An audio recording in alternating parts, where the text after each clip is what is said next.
college football series continuously played at a single neutral site. And it is a perfect fit from each campus, just under 200 miles. 89th time here at the State Fair. Rivalry matchup is brought to you by Wendy's. Of course, funny things happen in this rivalry. An unranked Texas team has actually won 6 of the last 9 against a ranked Oklahoma.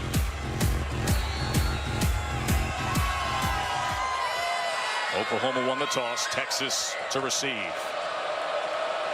Austin Seibert has 31 touchbacks among his 37 kickoffs. Big leg here.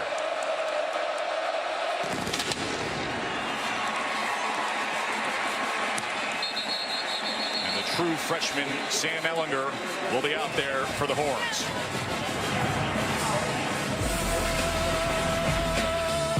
Growing up in Austin, we were always going to games to play for UT. That was always my dream. It means the world to me.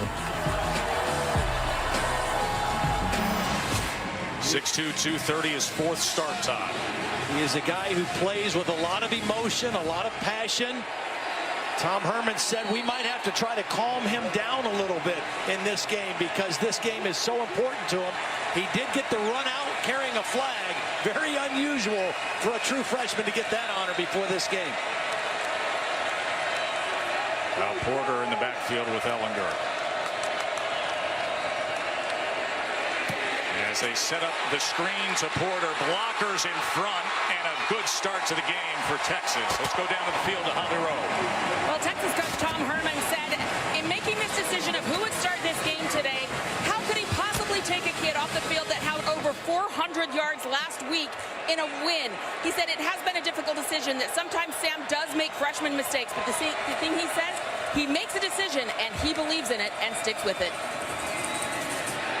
There's Porter again. Holly's referencing the 487 total yards, 3rd most in Texas history last week against K-State. And 107 of that came running the football, and a lot of those just decisions he made. If he didn't like what he saw on a pass play called, he tucked it and ran, and he runs with physicality. 2nd and 5. Ehlinger going to throw that away. It'll be 3rd down. Pressure came from Kenneth Murray. Impact players. Well, Chris Warren had the game-winning touchdown last week. He is a physical force at 250 pounds. Colin Johnson can be a matchup problem at 6'6".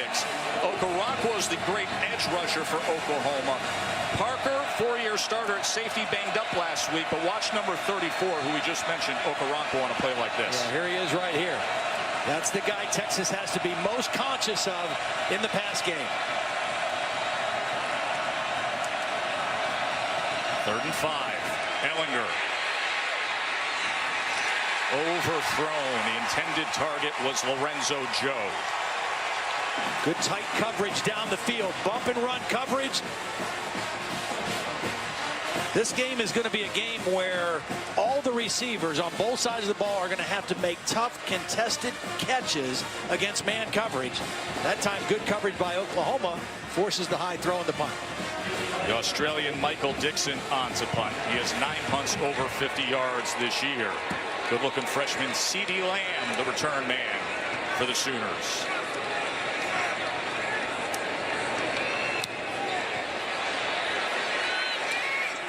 And the fair catch at the 15-yard line.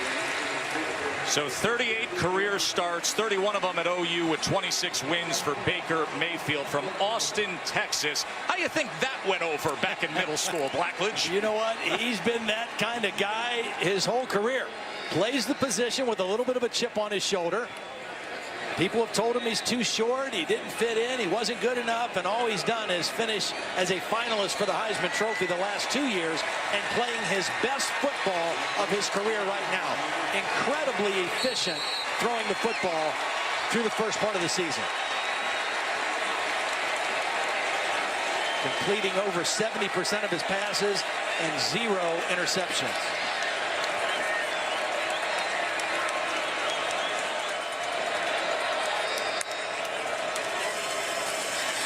Start on the ground here with Trey Sermon, who's able to find a seam on that left side. Let's look at the impact players.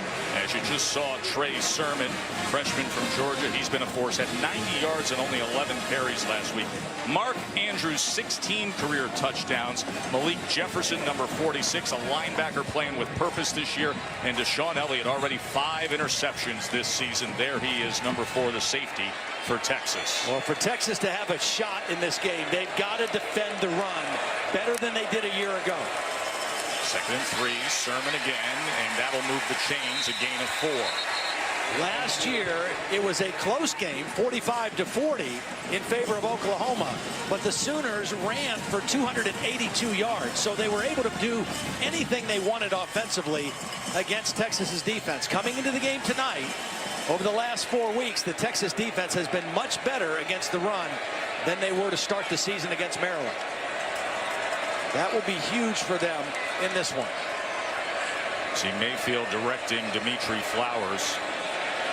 Flowers is a very important part of this offense. Does a lot of little things to make it go. Mayfield to pass. Plenty of time choosing his options, and that's off the hands of Meade. Holly? Caught up with Baker Mayfield this week to discuss their loss last week, their first of the season, and he said, you know, it was instant regret. I really thought this group was more talented and more mature, that we didn't need a loss to wake us up.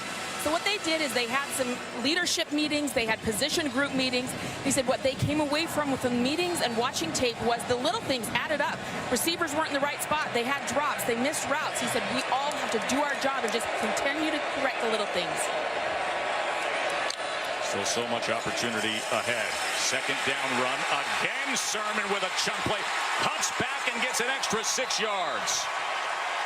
20-yard run by Sermon. Same play. It's a counter play where they're going to pull the backside guard and tackle to lead out in front of this play. And Sermon has done a nice job of being patient, reading the blocks. That time got inside the block of Ben Powers, the pulling guard. And another nice run on the same counter power play to the weak side. Good seal by the right tackle, Bobby Evans.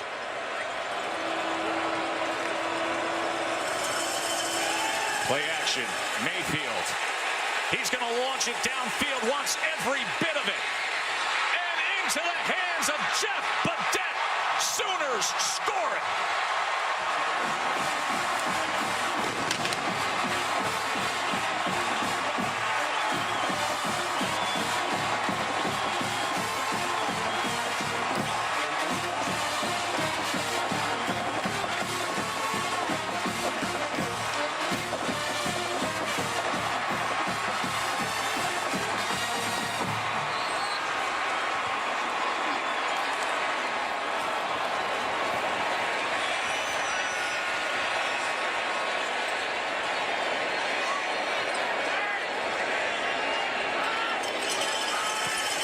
Sixteen touchdown passes now in the year for Baker Mayfield.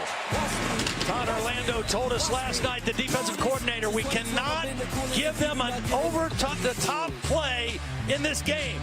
Right away on the first Oklahoma possession, a misplayed ball by Chris Boyd, and Baker Mayfield comes away with the touchdown pass.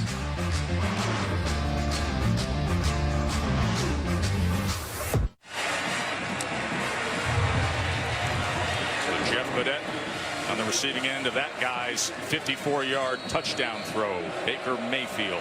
I was actually surprised that when Oklahoma won the toss, they didn't take the football with their explosive offense right away, but it worked out perfectly. They got the stop, and then they got the big play for the touchdown.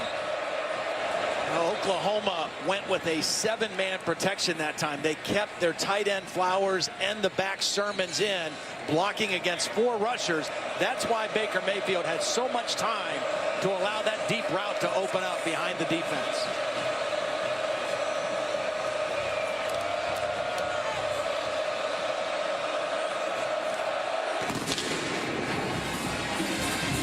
Now 33rd touchback of the season for Cyber. Let's go to Adnan in the studio. All right, Tess, thank you very much. Over on ABC, it is Michigan and Indiana in a Big Ten matchup in Bloomington. 46-yard field goal with time expiring. Griffin Oaks nails it. So the Hoosiers and Wolverines are now in overtime. Once again, the game is over on ABC. Also, BC over Louisville, 45-42. Dillon had 4 touchdowns. A great win for Steve Adazio. Tess?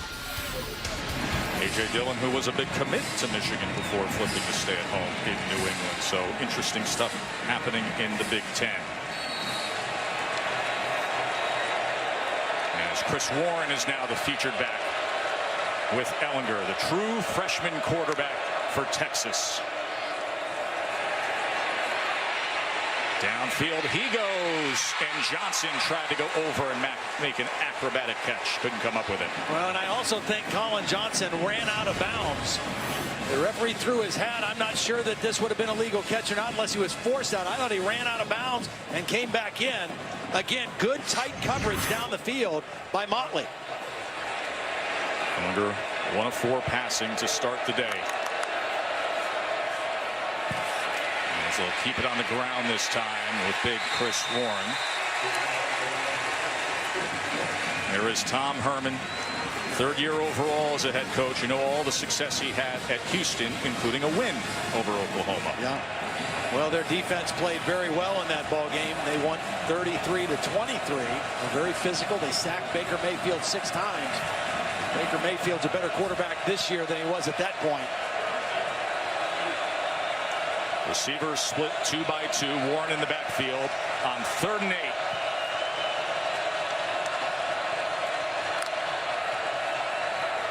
Here's Ellinger coming around, and he is stripped. It's the guy we talked about, Okoronkwo. They had him single blocked by Denzel Okafor, the left tackle.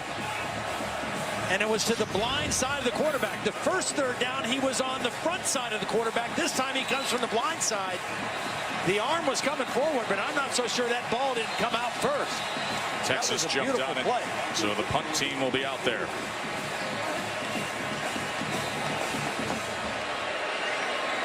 I think they're gonna look at this.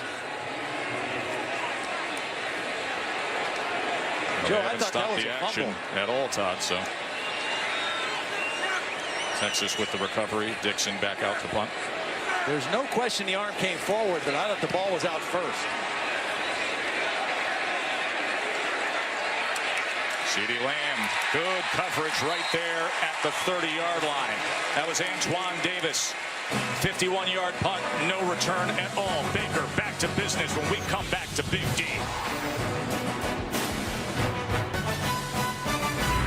ESPN College Football is presented by PlayStation Vue. Watch the biggest moments in sports. Try it free today. And in part by State Farm.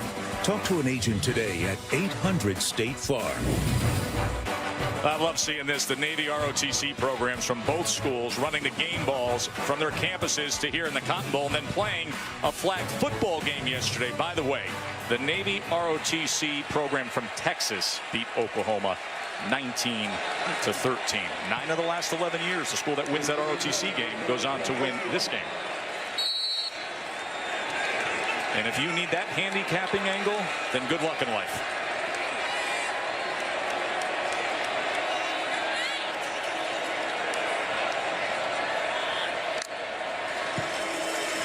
Here's Rodney Anderson, and he is met by P.J. Locke. Now, Joe, I just want to go back and clean up a mistake. I thought they ruled the 3rd down play an incomplete pass. It was ruled a fumble. The referee stopped the clock because they couldn't tell who recovered it. It was actually recovered by the freshman right tackle, Derek Kerstetter. So good call on the field. It was a fumble. Texas lucky to recover it and be able to punt the football away on 4th down. And they got off a good one, a 51-yarder with no return. Now a 2nd and 9 for Baker Mayfield and the Sooners. Play action. Mayfield skirts out of the pocket, and he's on the go and takes a slide down at about the 36-yard line, a gain of 5. He is very slippery. He's doing a better job this year. One of the areas he's really tried to work on is staying in the pocket longer. And when a guy is able to make plays with his feet, sometimes early in his career, he's more inclined to leave the pocket too soon. Baker's doing a better job, but that was a good decision of leaving the pocket and bringing up a 3rd down, a very manageable situation here. 3rd and 4. Anderson in the backfield with the Heisman contender. Mark Andrews, the guy you got to look for here on 3rd down, in the slot to the top. Mayfield downfield and gets it complete. And indeed, that is Mark Andrews fighting and wrestling for extra yardage. A 22-yard reception. Well, he's a big target, and Baker has a lot of confidence in him. And he's going to throw this right over the fingertips of Nashawn Hughes. Hughes not able to get a deflection on the football, and Andrews able to corral it for the first down catch. By the way, Hughes goes 6'4". He can get up. So a first down past midfield for Oklahoma.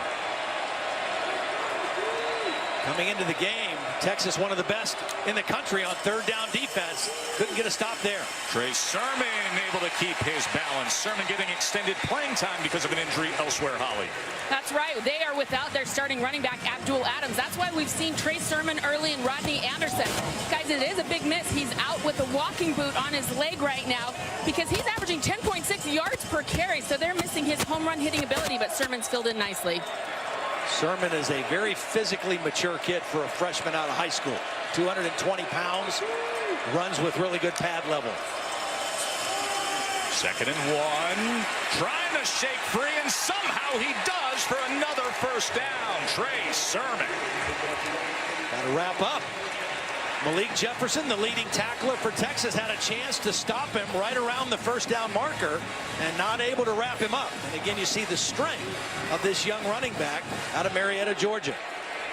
Perfect time right now for a play action pass and a shot to the end zone for Baker. They've run the ball successfully so far in the first quarter. Showing some A-gap pressure as well as something off the edge from Locke is Texas. Let's see if they back out of it. Lincoln Riley changing the play along with Baker Mayfield, anticipating what you just said, Joe. First down, Sermon again, this time brought down by Hughes. Of course, the upset loss last week. Lincoln Riley saying, listen, we've seen the blueprint around here for the last 2 years of a disappointing loss and what you have to do to rebound from that. Yeah, I think that, he knows that this team was hungry. They were going to be ready to play. They wanted to play as soon as that game was over last week. They had plenty of chances, not to take anything away from Iowa State, but they had plenty of chances to put that game away, and they didn't. And now they've got to fight to get themselves back to where they want to be in the national picture of things. But it's not unprecedented, particularly in the college football playoff era.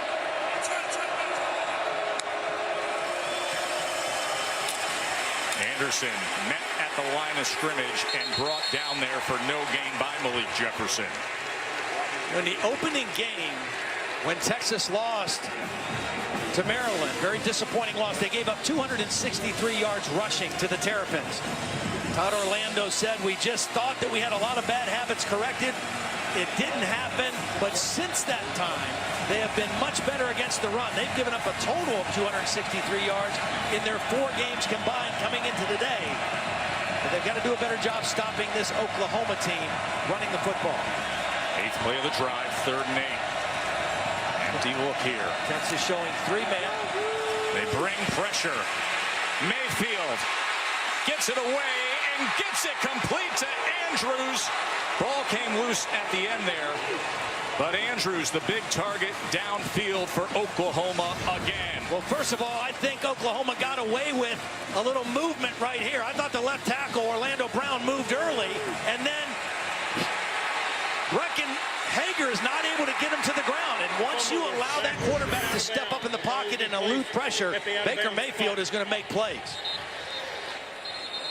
Or the officials say they're going to mark it down at the 11-yard line. Cooper Castleberry heading up this crew today. 16 yards on 3rd and 8. You get a free rush on Baker Mayfield, you better get him on the ground, because if you allow him to extend the play, he's going to find an open receiver.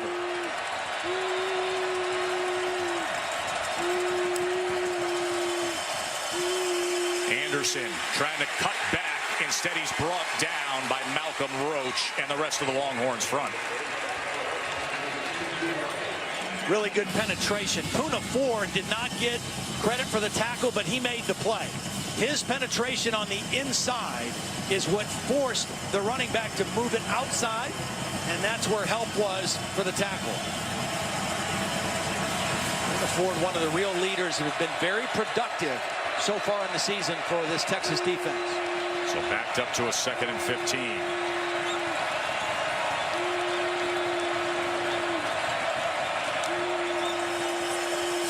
Mayfield, quick throw, and gets it complete to Jeffrey Mead. It's too big of a cushion. This part of the field, that's an easy throw and catch for a guy like Baker Mayfield. It's a short throw because they're on the right hash, and he's throwing to the right sideline. And just a very large cushion out there by Chris Boyd made for an easy throw and catch.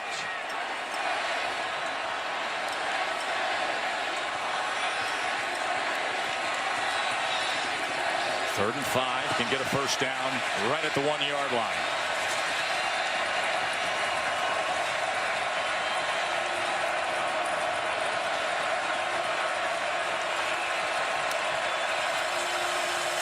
Here's Baker. Look at the time he's got. Spins around. Pump fake. Trying to dance for something and couldn't find anything but Malik Jefferson chasing him. Well, that's good discipline by the Texas defense. Baker Mayfield extended that play as well as he could. It's zone coverage. It's not man-to-man, and all eyes are on Baker Mayfield. Look at all those white helmets. They're looking at the quarterback and staying near the receivers and minimizing the opportunity and forcing a field goal attempt. The 25-yard attempt from Austin Seibert. 2 of 4 on the season so far.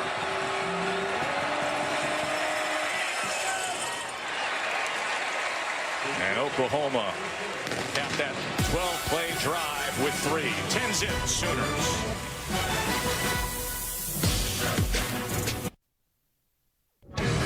At Namverk in our college football studios, Michigan in their final 3 drives of regulation went 9 plays, 5 yards, but then Karan Higdon scored a touchdown, and then Peyton Ramsey intercepted by Tyree Kinnell. So Michigan wins it 27-20 in overtime on the road. Back to Joe Tessitore. Back here at college football, presented by PlayStation View as part of Dos Equis Tailgate Week. So a win for Michigan. Karan Higdon, young man from Sarasota, Florida, with 200 yards and 3 touchdowns today.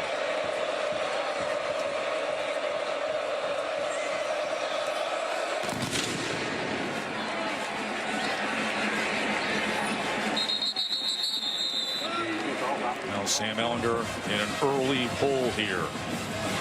Texas hoping they can get a spark from this guy. He plays with great charisma. When I saw this play last week against Kansas State, his willingness to give up his body and run through a would-be tackler, it just reminded me of another quarterback that I used to love to watch, Tim Tebow. I mean, Ehlinger has a long way to go to catch up to Tim Tebow, but that kind of physicality and that kind of toughness is what has really earned him the respect and the love of his fellow teammates here with the Texas Longhorns as a true freshman. He was a top 5 dual threat quarterback recruit a year ago from Westlake High School down in Austin. And here he is on the run. 1 stiff arm, a second, and then surging ahead. Holly? Well, Ehlinger can be as tough as he wants, but he's got to have some protection up front. Texas is now without another starting offensive lineman. Jake McMillan is out today. He is available in emergencies, but he's got a big club on his hand. So Terrell Cooney is sliding over to that spot. It is the 4th different offensive line that Texas has started in the last 4 games. That's a problem. Yeah, especially that name Connor Williams being on that list. They're All-America left tackle. Here's Ehlinger again as they're committing a little bit to the quarterback run here on this series. Not much there, just a yard. It'll be 3rd and 4. Yeah, trying to run over a defensive end is a little different than trying to run over a safety. That time Ehlinger tried to lower the shoulder and run through DJ Ward. Not the same deal. Big 3rd down play right here for Texas. As Holly mentioned, it has to start with protection, and that means you have to start by knowing where number 31 is. And I would not want to single block him too many more times in this ball game.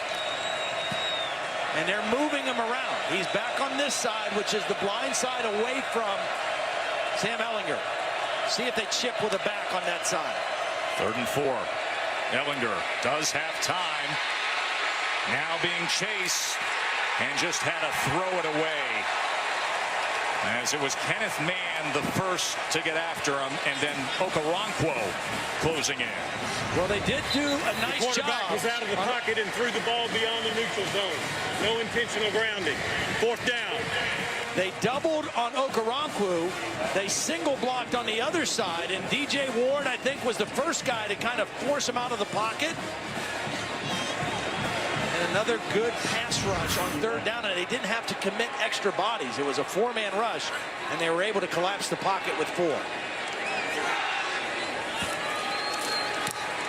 As Dixon gets off another big ball here, as it bounces at the 5 and rolls into the end zone. Of course, coming up later tonight on ABC, it is Utah and USC from the Coliseum. That's coming your way at 8 Eastern, 5 Pacific. You know, Utah has won 2 of the last 3 meetings, and Sam Darnold has thrown 9 interceptions this season. But of course, at home, USC over the past year has been something tough.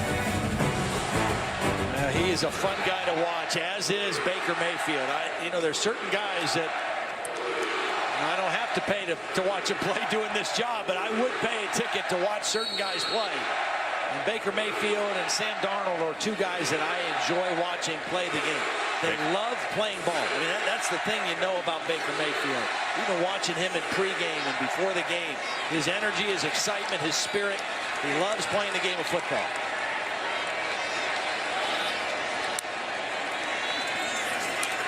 Quickly gets it to Badet. Badet had the 54-yard touchdown earlier, and he's able to pick up 3 extra yards at the end of that play.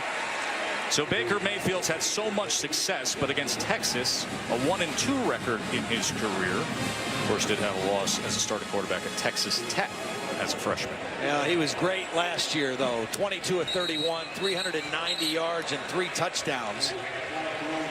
Again, they rolled up 672 yards of offense. A false start by number 74 of the offense.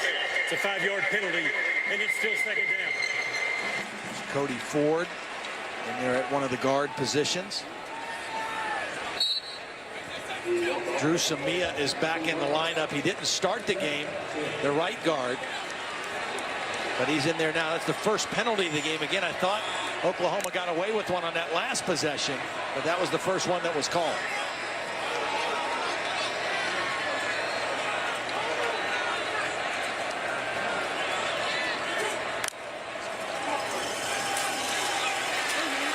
Mayfield strike downfield a little too high for Michael Jones. Holly. Well, just before they were ready to snap that ball, Jeff Badet, the guy who caught the last touchdown for the Sooners, took himself out of the game. He's hobbled off. It looks like a right leg. I can't tell if it's cramps or if he's got an injury. Keep in mind, I did test the field. It's about 101.5 degrees on the field right now. Well, so the temperature and field level is significant. Holding on Orlando Brown, the left tackle, and it has been in the low 90s for the past few hours here in Dallas. Not a cloud in the sky.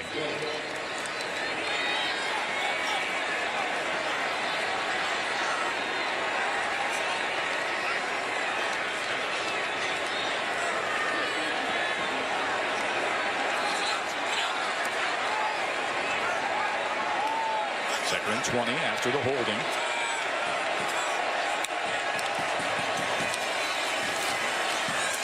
Under shallow route. This is Brown, and he gets free and spins his way all the way out to the 30-yard line. That should move the chains. Well, it's an under route, and it's thrown quickly, and they're blocking downfield right away. The other receivers, this is by design. They throw this play quickly so that they can get engaged in blocks, and they executed it very well there. So just over 20 yards on 2nd and 20 for Oklahoma.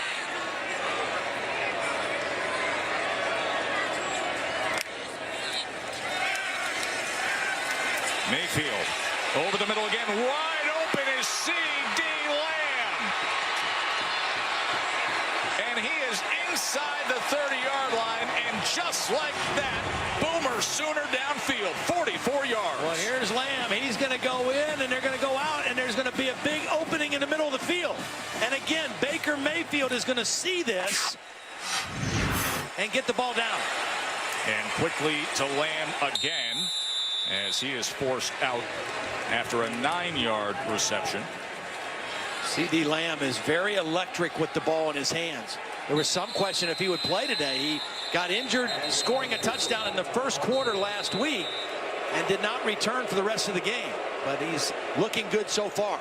Well, half the crowd is reacting as Nashawn Hughes is down on a knee at the end of that play, and those would be the Oklahoma fans booing as some tempo was finding success for the Sooners offense. As medical staff is out to see Hughes. Team captain, veteran leader, the senior linebacker for the Horns. Boy, credit Oklahoma and their execution on this drive, because Texas had a chance with the 2 penalties to really flip the field and have them backed up. They had 2nd down and 20, and they were able to execute beautifully to get the 1st down, and now they're inside of Texas's 20-yard line, just like that. Again, the efficiency of Baker Mayfield this year. He leads the nation in completion percentage, passing efficiency, and yards per attempt. And he's not doing anything to hurt those numbers today so far. Play caller's dream, 2nd and 1 with momentum.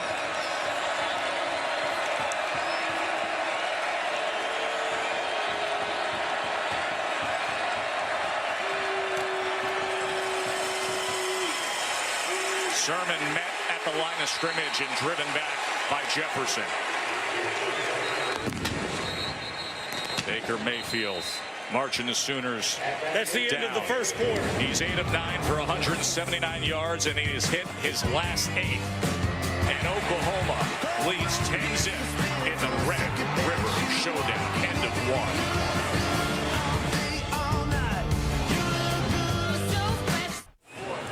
AT&T Red River Showdown right here on ESPN from the State Fair of Texas. Joe, are you a ketchup or mustard corn dog guy? No, you know what I am after going out there? I'll go with the funnel cake bacon queso burger is what I am, Mr. Blackledge. Dimitri Flowers on 3rd and 1. It's going to be maybe just short of the line to make. But where do you stand on the corny dog? Well, I like corn dogs, but I'm a mustard guy on the corn dog. 4th down and 1 now. Oklahoma has all the momentum. It makes sense to go for it here. Their defense is playing well. And you've got a veteran, experienced quarterback to get the right play dialed up here. Big Dimitri Flowers in the backfield. And Mayfield is going to split out, so they will direct snap to Flowers at 247 pounds. And a timeout is going to be used here as Oklahoma calls their first timeout of the half. 30-second timeout. 30 seconds. Folks, you know it by now. That ESPN app is where you want to live on a college football Saturday.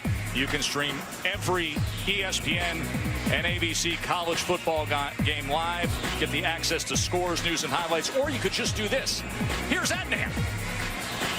I'm always available, Tess, whenever you need me. Updating you on Georgia Tech and Miami. This is J.J. Green with the 5-yard touchdown. 7-3 for Georgia Tech. It's over on ABC, almost through 1, Joe. Things are really getting interesting this weekend, aren't they? You see the active FBS win streaks. Miami sitting there at 9. They got a battle on their hands today with the Yellow Jackets.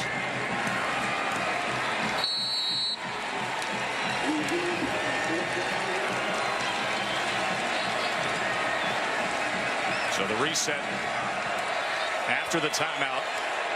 Oklahoma not under the center very often. This could be a quarterback sneak. No, they're going to go with a direct snap. 4th and less than a yard.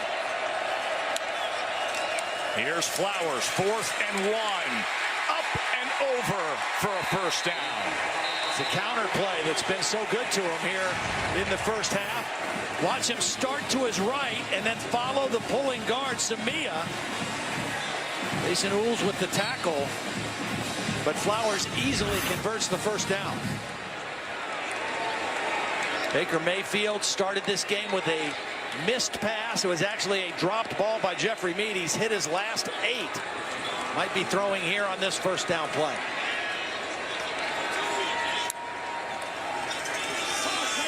Give it to Sermon, and Sermon wrapped up that time by Brandon Jones.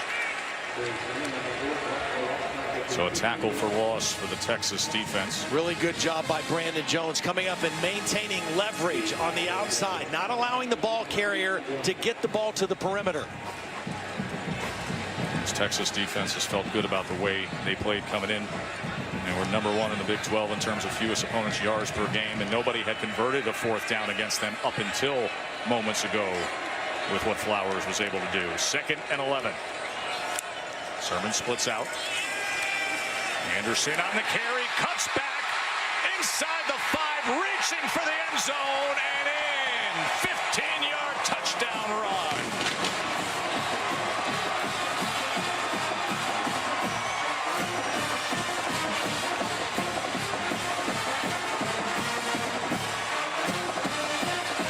Same play, Joe. The counter, pulling the backside guard and tackle, and a beautiful job by Rodney Anderson, feeling the play and cutting off the block of his tackle, Bobby Evans, for the cutback run to the end zone. This play has really been effective against this aggressive Texas defense so far in the first half.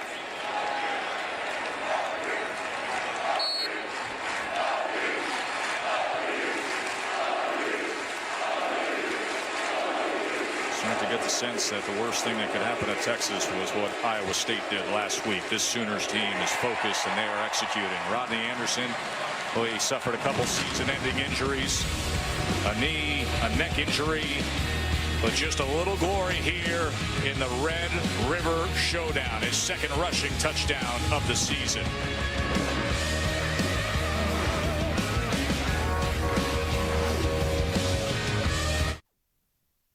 Did you catch the pig racing next door at the Texas State Fair? No, I missed it. No, check this out. Fortunately, our guys didn't miss it. And they had Texas and OU saddlecloths on, too, as they make the turn for home. And then down the stretch, Oklahoma with the lead. But surging in the 2-path was the Texas pig to win the pig racing here at the State Fair. So they won the ROTC flag football game. They won the pig race, but they trailed by 17 in the big game with 92,000 here. I did have a lot of bacon for breakfast. You every day in your life. And I don't doubt a double-cut pork chop coming back at the hotel when we settle in to watch that game on ABC tonight. Oklahoma averaging 9.7 yards per play, 17-0. Anderson, the 15-yard touchdown run moments ago. Texas is going to find some offense here.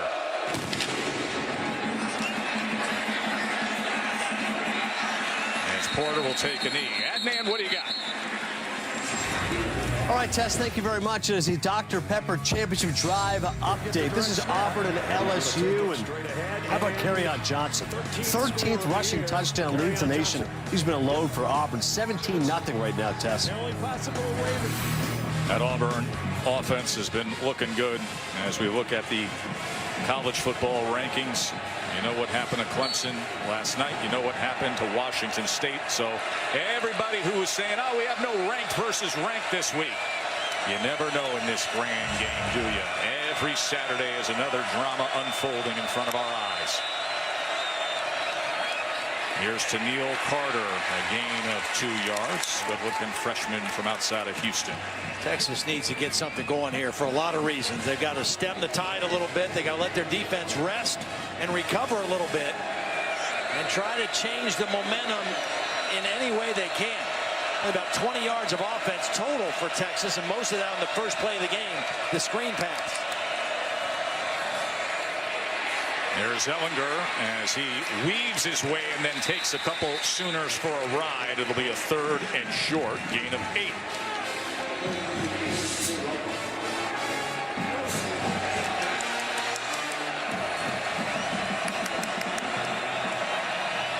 Carter.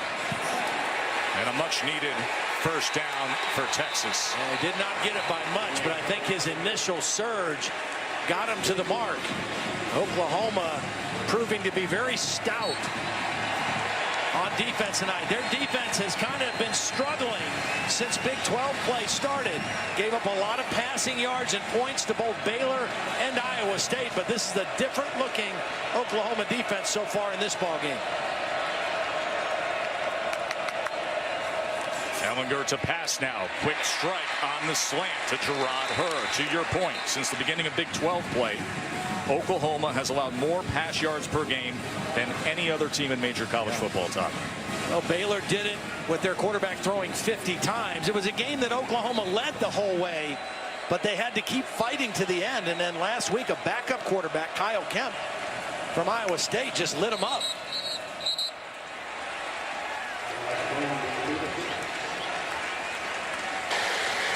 A false start by number 56 of the offense. It's a 5-yard penalty, and it's still second down. Now, this is a huge penalty for Texas. It's not a 15-yarder or a holding, but they finally had some momentum. They had second down and short, and now they go back. That's why you see the look on Tom Herman's face, because they finally had something going, and now they're behind the chains on second and long.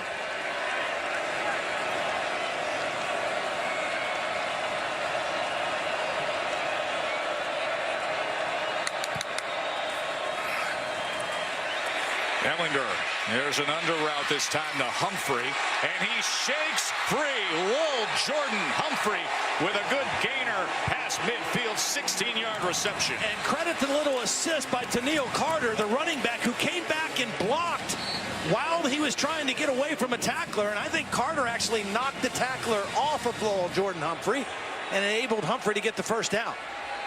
Nice effort by the freshman back Carter.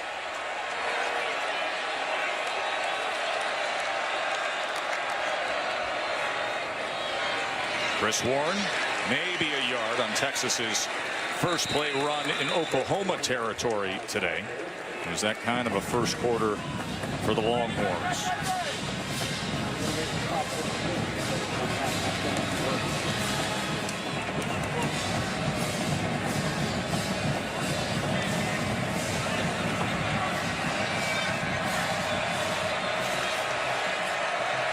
Warren remains the back here. Pressure coming in on Ellinger as he goes down. That was Bledsoe getting to him.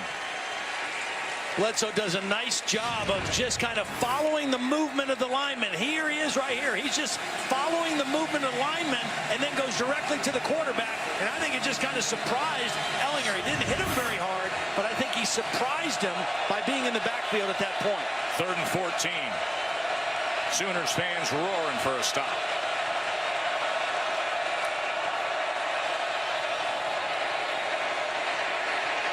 Ellinger will check down to Brewer. Up and over, and he gave a little something to Jordan Thomas. 230-pound true freshman from Lake Travis High School. Nice job by Brewer. He first stayed in and chipped on Okoronkwo, and then was able to leak out and make the catch and bring up a 4th down. And Tom Herman, feeling like desperate times require desperate measures, going for it here. 4th down and 8. Oklahoma going to call timeout. Oklahoma calls their second timeout of the half. So Tom Herman and the Longhorns offense facing a 4th and 8 when we return.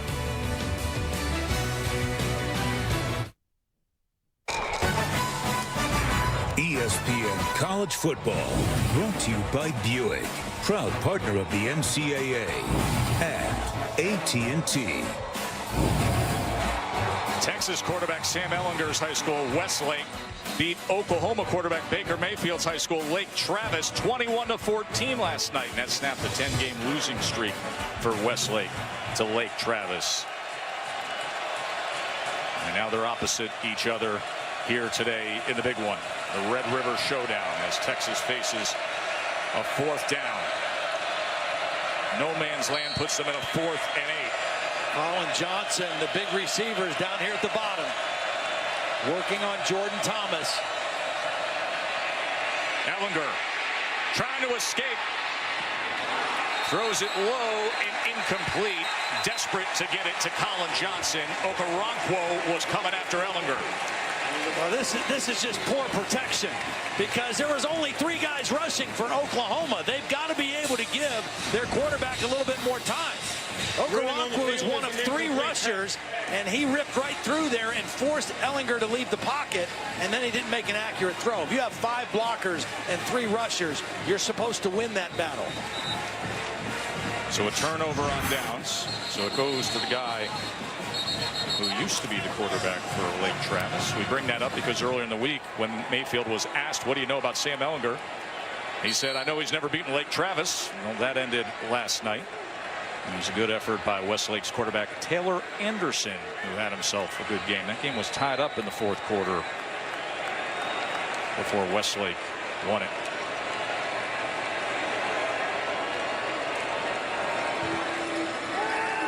Quick throw to Dimitri Flowers out to midfield. Reminder coming up tonight, it'll be Sam Darnold in action as Utah takes on number 13 USC.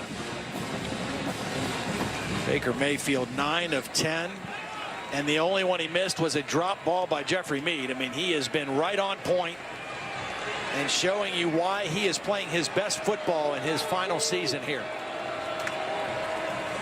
2nd and 3, Anderson. When we talk to Lincoln Riley and when we talk to Todd Orlando, the defensive coordinator at Texas, they both said the same thing. You can see that he is a more mature quarterback.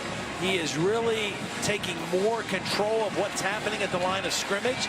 He's not leaving the pocket as quickly. He's directing things at the line of scrimmage and doing a great job. And right there you see him go up with a quick goose snap to try to get the quarterback sneak for the first down. See where they mark this ball. As Lincoln Riley looks on. Youngest head coach in major college football. That mark looked like they brought it back by a full foot. Now remember, the yellow line is unofficial, and they're going to call for a measurement. Baker tried to just sneak one in there. He's not the biggest guy at 6'1", 215, 220 pounds, but he tried to go with a quick count and just kind of surge forward for the first down, and Texas was alert to get the stop. That was Malik Jefferson coming over the top. He did a good job of stopping the forward progress of Mayfield there when you take a look at that view. Let's see here. Just crunching down on top of his back. And that's a tough place for these line judges to get a good view with all that traffic in there. And you see they are short. Well, they went for it the last time on 4th down. They went to the direct snap to Dimitri Flowers. This even shorter, or right around the same distance. That's what they've done on 4th down for the season earlier today, converting. That was the second time that Oklahoma failed to convert on 3rd and 1. Mentioned coming into the game before that last 4th down, Texas, the best in the country. Opponents were 0 for 7 going for it on 4th down. Oklahoma will try to make it 2 for 2 here. From just beyond midfield. This time Anderson is the running back, flanking Mayfield. 4th and 1. And a penalty flag comes in. False start on Oklahoma. There was confusion right away. By number 56 of the offense. It's a 5-yard penalty, and it's still 4th down. I don't think there is a 56. It had to be 58, the center, Eric Wren. But there was confusion. You could see the right tackle, Bobby Evans, was talking to the left guard and left tackle like there was some confusion on what the play was supposed to be. A lot of talking and moving and heads turning. And there it was, the flinch by the center, Eric Wren, number 58, that drew the penalty. So Seibert, who does all 3 of the kicking duties, on to punt for the Sooners as he drives this ball inside the 5, and it's going to settle in there. Great coverage downfield that time. Jordan Thomas pinning Texas. I mean, this one looked for sure like it was going to bounce into the end zone. You don't want to field it, but instead of bouncing forward, it bounces backward, and Oklahoma doing everything right now. Adnan Burke with this PlayStation View multi-view, letting you know that Georgia Tech Miami's on ABC, currently a 14-6 game, and Maryland and Northwestern love Bortenschlager. He and DJ Moore hooking up 14-10 right now from Maryland. Back to Joe Tessitore and Todd Blackledge. Adnan, I saw Rozier only has 19 yards passing for Miami. Texas from the 1-yard line. Porter barely getting out into the line of scrimmage. DJ Ward with the tackle. We talked to Tom Herman last night, asked him about his memories or thoughts about this game. He was a GA at Texas. He said, oh yeah, the one that's embedded in my mind, 2000, we lost 63-14. I'll never forget that. This one here not going a whole lot better at this point than that one that he remembered.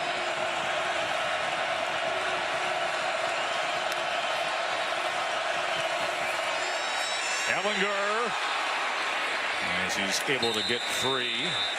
Oklahoma just look faster. You know, they look faster, and they're beating Texas to the point on both offense and defense right now. This is a team that was very bitter, very angry after blowing a lead at home and losing to a team that they felt that they should have won the game. And they are feeling that a lot of messages were delivered and heard from defensive coordinator Mike Stoops. Ruffin McNeil, who handles the defensive tackles. And we know what was said from Lincoln Riley. 3rd and 6. Ellinger from his own end zone. Incomplete. Looking for John Burt. They have collapsed the pocket on a consistent basis, and they have played tight man-to-man coverage down the field. They are not feeling threatened at all by the Texas passing game to this point. And because of that, we may actually see Shane Buechele, because he is a better, more accomplished thrower than Sam Ellinger. Not right now, but we might see it before the day's done.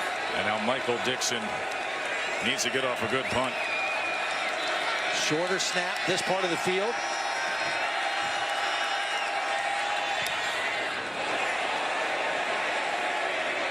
Takes a bounce and not cleanly fielded by Lamb.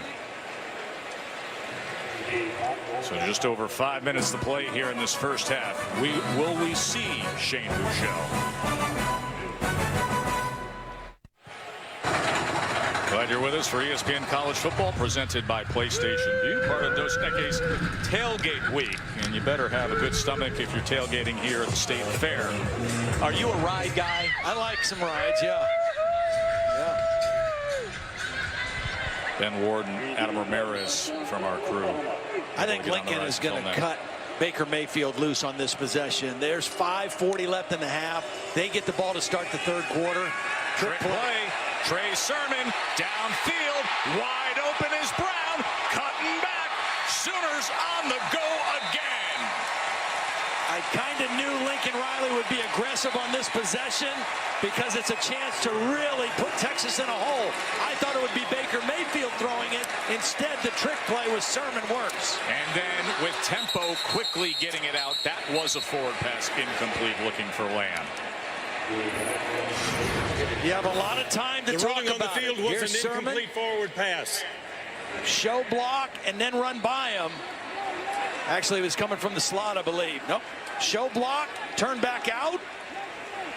Beautiful execution. Again, the poise of the freshman back, Trey Sermon. Knows he's going to get hit, stays in there, and delivers the strike for the big play to set up the Sooners again.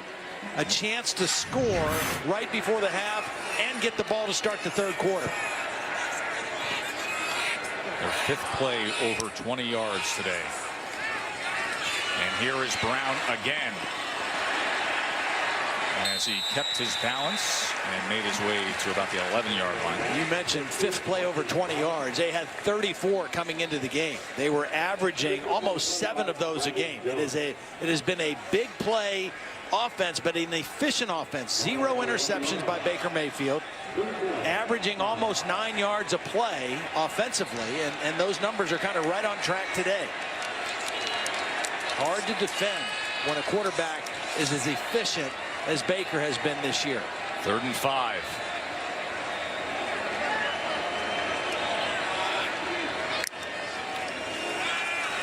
Mayfield. And so he was looking for Sermon that time. We'll bring up 4th down. I think he was looking for Mark Andrews first. Sermon was coming out on a little bit of a wheel route, but it was well covered by Texas. They were in man coverage, and they had everybody accounted for on the weak side of the formation. Now Andrews did have 2 receptions on 3rd down prior to that. So now Seibert in for his second field goal attempt of the day, made from 25 earlier, this from 28.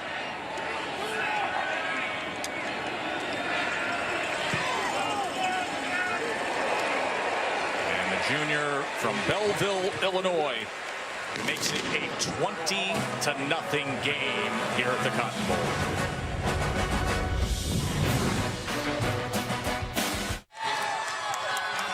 Well, we're always on the lookout for the Taco Bell student sections. Taco Bell, a proud partner of the college football playoff. You see these passionate fans here in Dallas. Of course, the neutral site splits the tickets right down the middle. It gives you nonstop energy throughout the day, although the Texas offense could use a little of that energy.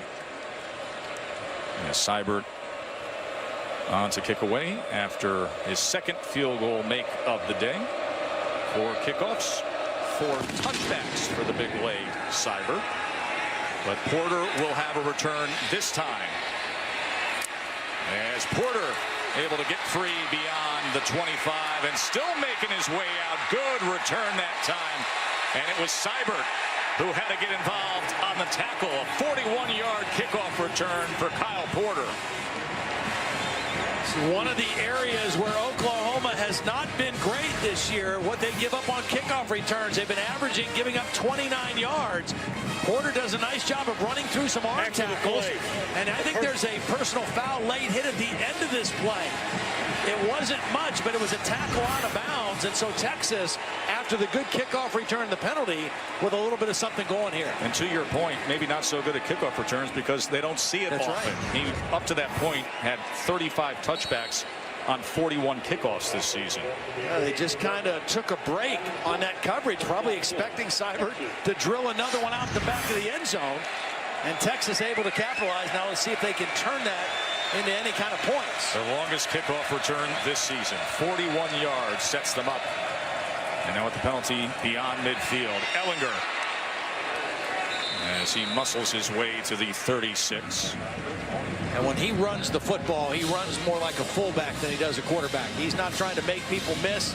He's tucking that ball high and tight, and he's lowering his head and shoulder and trying to get positive yards. He runs north and south.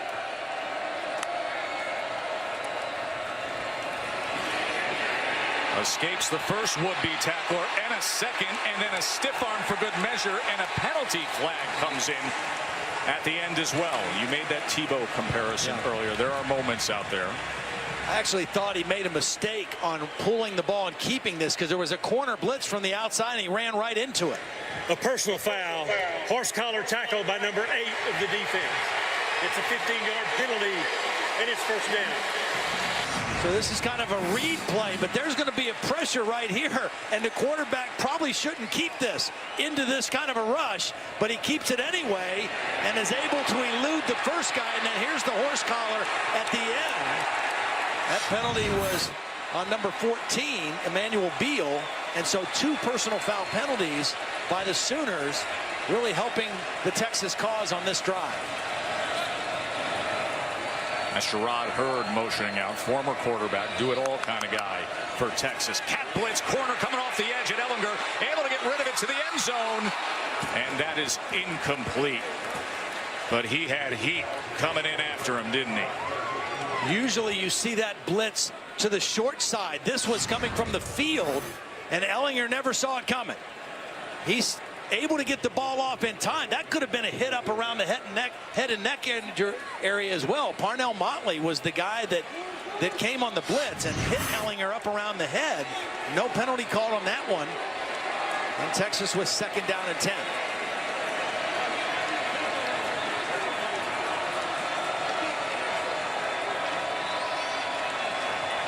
Tom Herman wants a timeout. This is a critical possession. Texas calls their first timeout of the half. 30. Now Texas needs points. 3:23 to go here. Time for our Aflac trivia question. This is the 112th Red River Showdown. What's the most played rivalry in Division I football?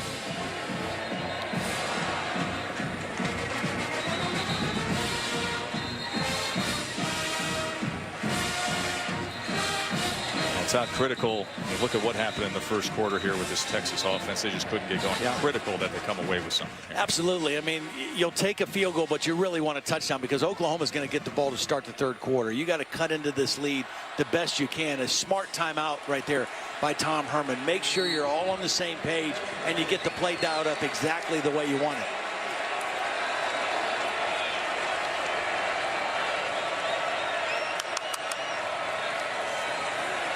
Trying to set up the screen. Finally getting rid of it. And Porter into the end zone. Kyle Porter, hook 'em horns. Well, this is all made by Ehlinger, just extending the play. Oklahoma coming with the blitz. They're coming with pressure. Watch Ehlinger read the pressure and just get away from it long enough. As long as that ball is caught behind the line of scrimmage, you can have guys running downfield to block. And that's the way you set up a screen. But Ehlinger able to extend the play long enough to make the completion. Perfect use of the timeout and the right call against that defense. No doubt about that timeout. Make sure you know what you're doing. Got the best play on the field, and they did. When you play man-to-man or pressure with a blitz, you're playing man-to-man. Ehlinger able to just stay away from the pressure enough, have a nice throwing lane to Kyle Porter, and something finally good for the Texas offense. Sam Ehlinger, the true freshman, his mom, Jenna, they've been through so much. Her husband, Ross, died when Sam was just 14 years old, and she has said, Sam has been my rock at times. True freshman starting for Texas in this grand rivalry, and finally breaking through with just over 3 minutes to play before the half. You know, nice execution on that touchdown play after the timeout, but a poor kick coverage by Oklahoma and 2 personal foul penalties on that drive extended it, and Texas was able to capitalize. But really mistakes by Oklahoma on that drive as much the reason for that score as Texas. Yeah, they needed something, and they got the 41-yard kickoff return. And then the 2 personal fouls for 30 extra yards. And then coming up big was Ehlinger to Porter. A lot of time here left in the first half for Baker Mayfield in Oklahoma. Let's check in with that now. All right, Tess, thank you very much. Coming up on the Lexus halftime report, they needed overtime, the Wolverines did, against the Hoosiers in Bloomington. Also, the U on upset alert, Georgia Tech causing the Hurricanes some issues, and also Auburn looking great against LSU. Joey Galloway, Jesse Palmer, and me coming up at the half. Tess, back to you and Todd. Look forward to that. Auburn has definitely found their gear now. 3:14 remaining here before we visit with the guys. They'll get us up to speed on everything happening. Baker Mayfield just keeps rewriting that history book. 199 consecutive passes without throwing a pick. That is now the Oklahoma record. I think they're going to come out throwing in this drive. I really do. Texas is starting to settle down against the run. Only 65 yards rushing for Oklahoma, and Baker's only attempted 10 passes. Straight up the middle. Escapes it. Tucks. Runs. Mayfield. Chunk play. Slides down at the 41. Jefferson couldn't get him. Came straight in, though. Again, you see the slippery nature. Actually, it was a blown block by the running back, Rodney Anderson, but Baker Mayfield made the play anyway. Jefferson should have been picked up by Anderson. He wasn't. And Baker Mayfield able to slide to his left and elude the tackle and turn it into a big scramble for a first down. 16 yards. As Oklahoma looking to quickly answer after Texas had their touchdown moments ago. Anderson, good hole, past midfield, Rodney Anderson. Texas showing blitz from the field. They were a little bit weak on the backside, and Baker Mayfield saw that and alertly called the run to that side. And 2 big plays to start this possession. Lots of time. Still over 2 minutes, and Oklahoma with 1 timeout in their pocket. And another big gainer. Their 6th play today of 20+ for Lincoln Riley, who's the play for Coach Stoops, when unexpectedly this past June got the phone call. They move it on up. Head coach of the Sooners, 34 years old. Let's go to Holly. Well, Baker Mayfield told me that one of the biggest lessons they learned after last week's loss at Iowa State is, playing in the Big 12, you're used to a ton of possessions per game. He said, I just feel like we didn't have a sense of urgency on some of those possessions. And what happened against Iowa State is they controlled the ball. We didn't get as many possessions and as many series as we're used to. So their goal for today was to have a sense of urgency every time they had a possession. And we have seen that so far right now, really going hard into the end zone if they can before the half. Yeah, the only thing they haven't done perfectly well is they've had 3 red zone possessions, but only 1 touchdown. And that's been something they've been really good at. Mayfield, a little pump, backs out, and then gets it to the near side to Meade, who tries to tiptoe the sideline. He stepped out of bounds, but Baker Mayfield just doing a beautiful job eluding pressure. Texas has had some clean rushers around him, but he has not lost his composure. He's known when to try to run for the yardage and when to try to throw for it, and keeping his cool.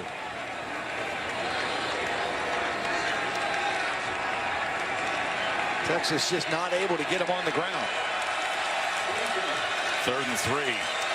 As Andrews, his favorite target in a spot like this, went in motion. He's now the number 2 receiver, top of your screen.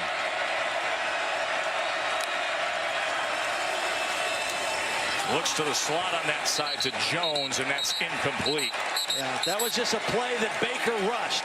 He read the blitz. He saw where the pressure was coming from, and he tried to throw right into the voided area where the rush came from, and it just wasn't an accurate throw.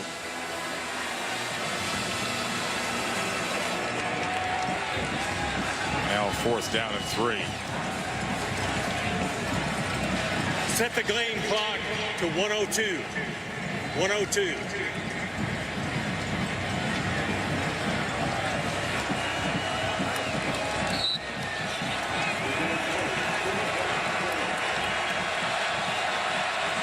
Fourth and 3 for Oklahoma. Again, Andrews in the slot right here. The big receiver. And the one Baker has the most confidence in. Intercepted by Bonnie. He read it every which way. He fooled Baker Mayfield because his first couple steps were like he was going to rush.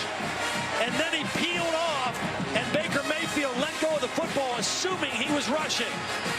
And for Baker Mayfield, his first interception in quite a while. And 202 throws, Todd. Couldn't have come at a better time for the Texas defense. Their 9th interception of the season. His last turnover was an interception at West Virginia last season. 202 throws without a pick, and then that. And now Ellinger trying to get something going here with under a minute to play for the Horns. So Texas has 2 timeouts left. And they did a really nice job last week. Even though they didn't make a field goal in regulation to win the game and had to go to overtime, they moved the football down the field in the last 45 seconds. And so I think that's why Tom Herman right now feels confident in Sam Ellinger to try to do it again here before the end of the first half. 2nd and 2. Ellinger into the middle. And that is complete at midfield to Hemphill Maps. First time we've called his name. He had 12 catches a week ago, and his first catch tonight. For 2 timeouts remain for Texas. Ellinger looks right, now comes back left, and then gives it complete. Humphrey, and Texas is going to have a chance here. Ellinger doing a great job rolling to his left. You have to get your shoulders square to throw that ball accurately down the field. He does that. And Texas in business here again. Like you just mentioned, they still have 2 timeouts. Clock is stopped right now because it was out of bounds. Ellinger with pressure in his face to the end zone. And that is beyond Hemphill Maps that time as Stephen Parker had coverage. 25 seconds remain.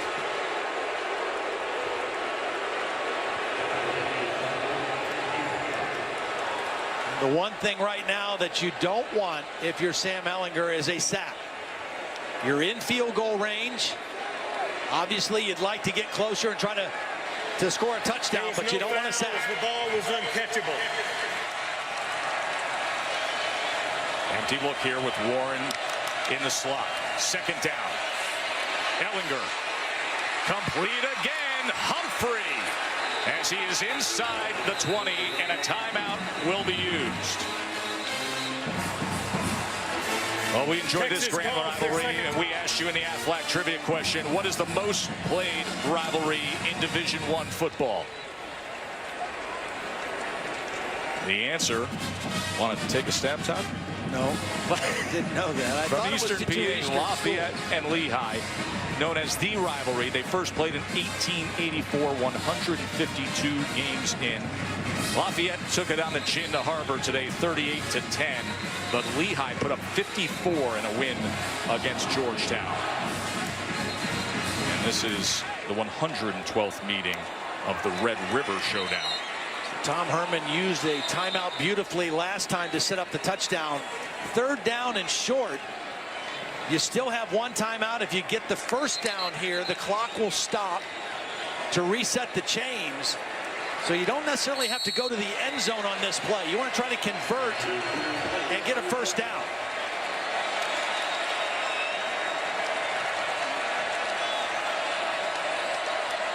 That's Porter coming back in motion.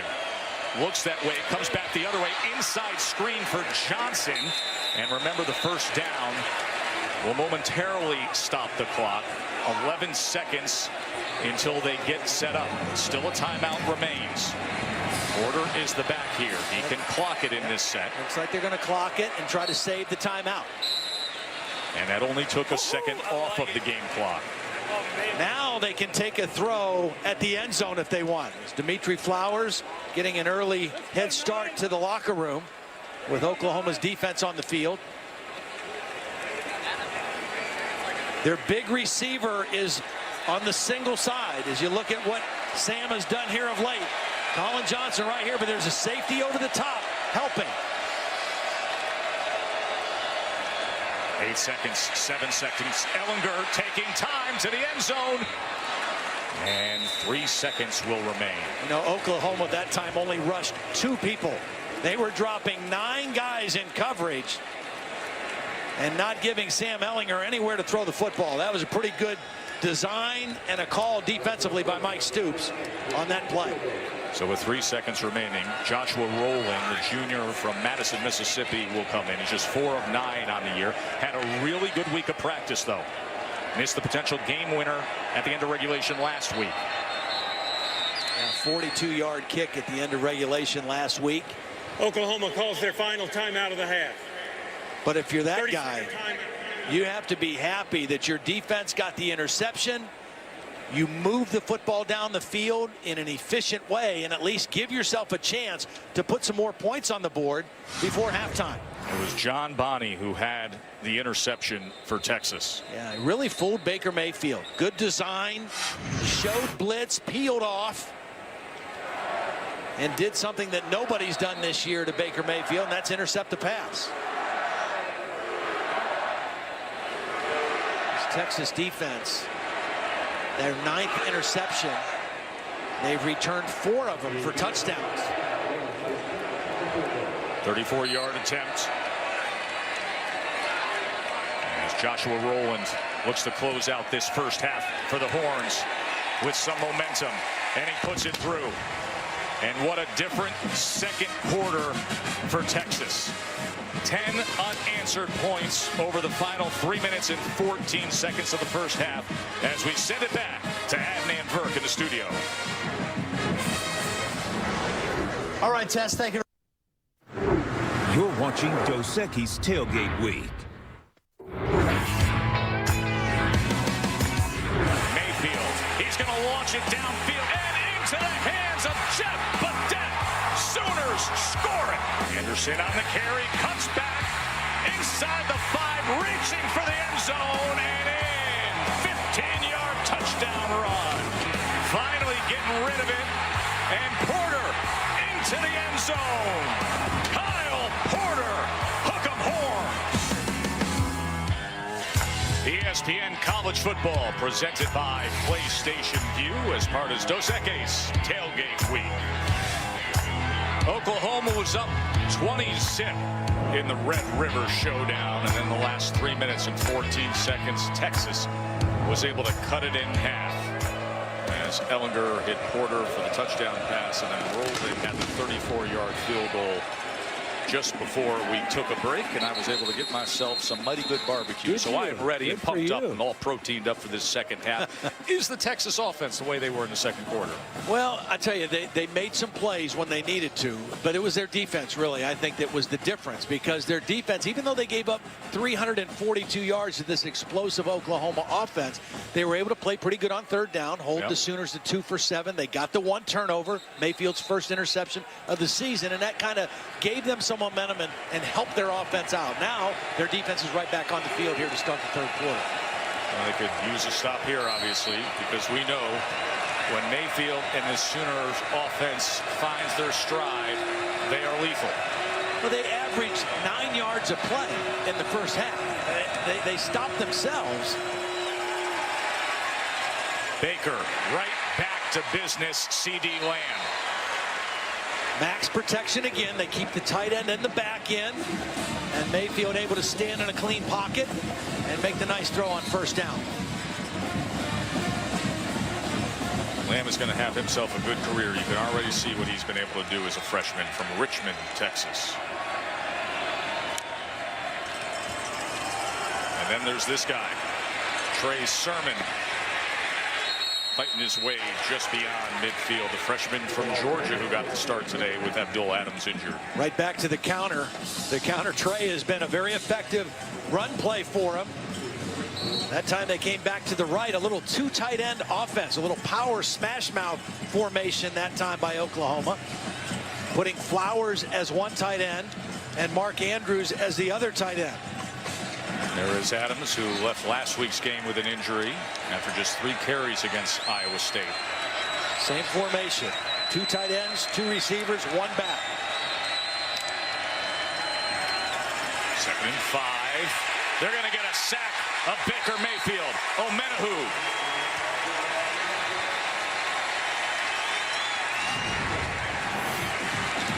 They bring pressure here. They're going to get to Baker Mayfield. They have not been able to get on the ground. They've gotten free rushers at him, but that time Omenahu is able to get to him and get him to the ground and create a negative play. And create a big opportunity for Todd Orlando's defense. Trying to get off the field. Oklahoma facing a 3rd and 12. Now they're showing a 3-man rush. Sermon lowers the shoulder and will have the first down on 3rd and 12. See, Texas substituted expecting pass. They had a nickel or dime defense. Oklahoma kept 2 tight ends and came right back to the counter trap. Pull the guard, pull the tackle, and they ran smash mouth football on 3rd and long against smaller defenders in a nickel defense and converted. The patience he showed at the early part of that run, and then the power he showed in the last 5 yards, something special. He's an impressive looking freshman. So a 13-yard run on 3rd and 12. And this time weaving his way through again and giving a little something extra to that Texas defense. 11 more yards for Sermon. Well, and all of a sudden now Oklahoma's running game up to 124 yards. Again, last year they ran for 282 yards against the Longhorns, and that just sets up everything else that they want to do in their play action pass game. So effective on this drive alone. Averaging 9.3 yards per carry on these 3. You have to get penetration on that counter play. You can't allow the back to get north and south. Here it is again. That time just 2 yards as they ran Brown in the jet motion. Jefferson and Locke with the tackle. I think they're actually better running that to the left and pulling Bobby Evans, the right tackle, as opposed to Orlando Brown, the left tackle. Orlando's a better drive blocker off the line of scrimmage, doesn't pull as effectively as Bobby Evans does. Best team in the country in yards per play. Today, right at that average. 8.8 yards per play against Texas today. Jefferson up the middle. Mayfield gets away from it. Brown in space as he darts ahead. And Graham finally able to get to him.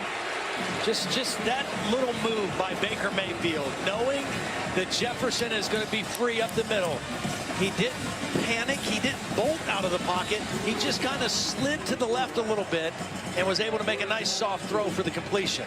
That's just a guy who has played a lot of winning football in this offense.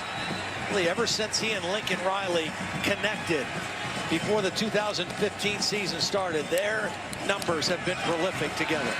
He is 6th in Big 12 history in total offense, Baker Mayfield, and he's adding to it today, working his way up that ladder. Whistles blow as they were facing a 3rd and 2 and a timeout. Oklahoma calls their first time out of the half. It's called Media by the timeout. Sooners. We will take a short break. Lincoln and the boys facing a 3rd and 2 when we return to Dallas.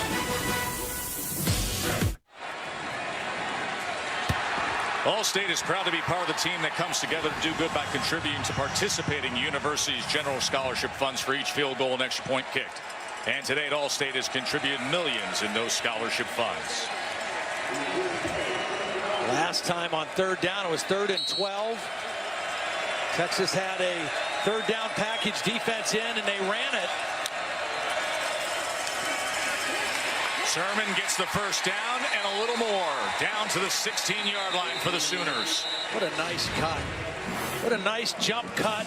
Watch him get into the hole, plant his right foot, and bounce outside. That's what added about 5 more yards to the play. Good vision by Trey Sermon. There's so many talented freshman backs in the country right now. You know, Swift down at Georgia, but this guy right here, Trey Sermon, is right near the top of the list. He is going to be a force for years to come for Oklahoma. Sprayberry High School. And he has made such a difference on this opening drive, this second half. You know, the one thing you worry about sometimes, Joe, with a freshman back is how is he going to be able to, you know, he's okay running the football or he wouldn't be at Oklahoma, but handling pass protections and those other parts of the nuances of playing the position. But he's got a maturity about him and a physicality about him that's. And then there's this guy. Touchdown, Mayfield, Flowers. Flag is down at the 22. We'll check on that. Well, they're going to call a hold, I think, on Orlando Brown. Holding by number 78 of the offense. It's a 10-yard penalty, and it's still 2nd down. Watch Orlando Brown now. He's going to block down, and right in here, he's just going to grab a bear hug a guy and pull him to the ground right in front of the official.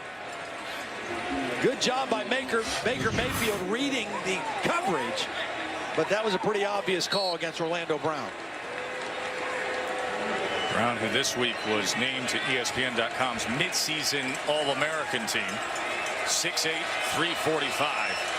4th penalty on the Oklahoma offense today, Tom. Yeah, 6 altogether. The yardage adding up. 2nd and 20. Mayfield should have been picked off by Hager. I don't know who Baker was throwing this to. I don't know if this was the son or what, but he threw this right to Hager.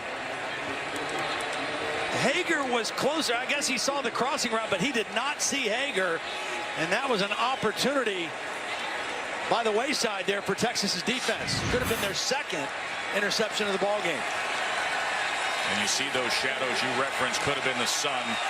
As that sun starts to set and crests over the west side of the Grand Cotton Bowl, you can see it 2/3 the way across the field. 3rd and 20. Pressure in the B gap. They pick it up. Mayfield steps up. Going to try to tuck and run and just make the most of it. Taken down by Wheeler. Let's go to Holly. Well, you referenced those shadows on the field. It is a very odd look right now because half the field and hash marks are in shadow, the other half in sunshine. I did use a little cool thermometer gadget that I can point at the field. It is 10 degrees cooler on the Texas sideline than the OU sideline right now, so we'll see if that impacts their fatigue down the stretch. We will watch for that. You know, the one guy I would wonder about that more than anybody is Trey Sermon. because of the injury to Abdul Adams. Now we've seen Rodney Anderson as well. Seibert, as his day stays perfect, and Oklahoma pushes their lead to 13. ESPN College Football, brought to you by Dos Equis. Stay thirsty, enjoy responsibly, and Ford, going further so you can. Dos Equis tailgate week, and when you're here at the State Fair of Texas, boy, can you eat your way through the weekend, as we have done, most of the crew has done. You get everything from, we saw some deep fried Fruit Loops there, the turkey legs, the surf and turfing tater boat. You and I had a little deep fried s'mores yesterday. Yeah. The smells too. I mean, even if you're not eating, just walking out of the truck, walking out of the booth, the smell in the air of the food is amazing. Seibert, his third field goal moments ago, and now it's a kick away. Remember, Porter had a 41-yard return last time there. Seibert's going to say, you will get no return this time, out of the back of the end zone.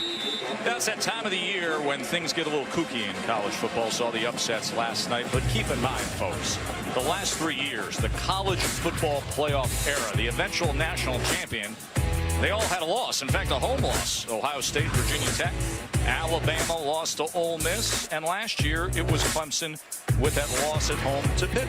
Yeah, and it's not necessarily losing to a ranked opponent. It's losing to a team that you're expected to beat. A disappointing loss, very similar to the experience that Oklahoma had last week against Iowa State. That's why the sense of urgency with this Sooner football team today. Here's to Neil Carter as he cuts back for a gain of 2. Hollow? Well, as the Texas players came out of the tunnel at halftime, some of the guys coming down the ramp said, we ain't giving up. Tom Herman said, I love our tenacity. We've done a good job holding the #1 offense in the country to field goals. He likes that tenacity. Well, they really showed that and learned a lot about themselves out at USC in that overtime game. Incomplete there, as it was Okoronkwo who got a piece of it up at the line.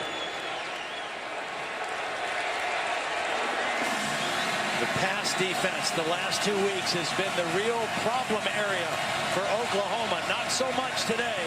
141 yards passing for Texas.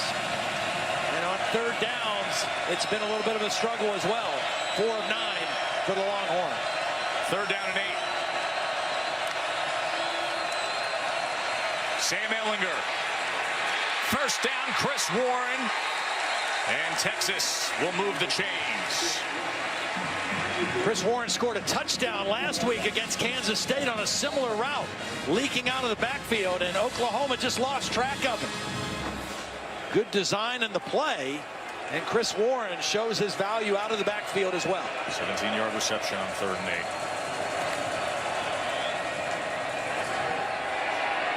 8. Ehlinger is going to set up shop. He wanted to go deep to Colin Johnson, but Johnson was double covered. This is the same play they opened the game last week against Kansas State. It was wide open, and he made a bad throw and it was intercepted. That time, Oklahoma had Colin Johnson completely covered, and he had to throw the football away. It was intercepted on the first play of the game last week and went on to pass for 380 yards. Yeah, didn't let it affect him too bad.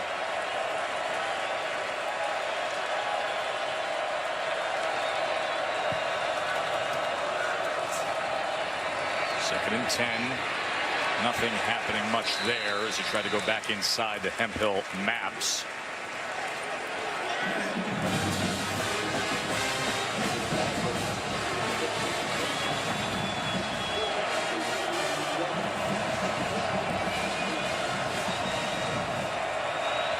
Third and 8. Sooners imploring their defense. Fans roaring for a stop. And you got to block 31. He's the guy you got to take care of right here. See if the back helps on him on his way out into the route.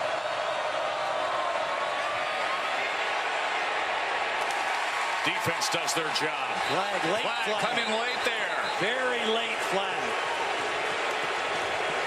And Motley can't believe it. He had the coverage on Leonard. Now, Oklahoma has been playing tight coverage the whole game. If it's holding, it's going to be a first down. Holding by number 11 of the defense. It's a 10-yard penalty and an automatic first down. A lot of bump and run coverage, tight single coverage, not afraid of getting beat deep, but watch the grab.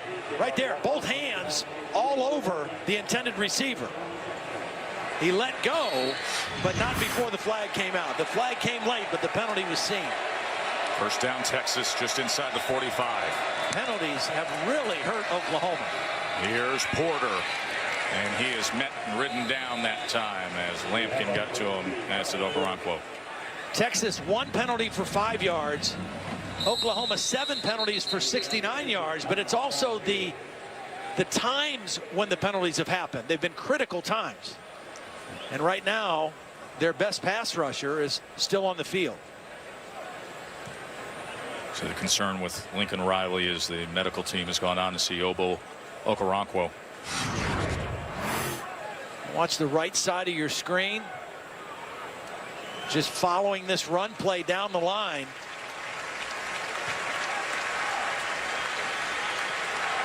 Not sure what happened.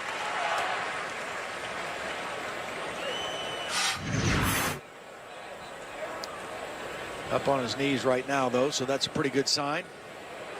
Leads the Sooners in sacks and tackles for loss. Came into this weekend leading the Big 12 with 5 sacks. I think he might have got something through the face mask. And that's what he's signaling. Oh, his own guy. Friendly fire there. Friendly fire. His own guy got him. Looks like Devontae Lampkin.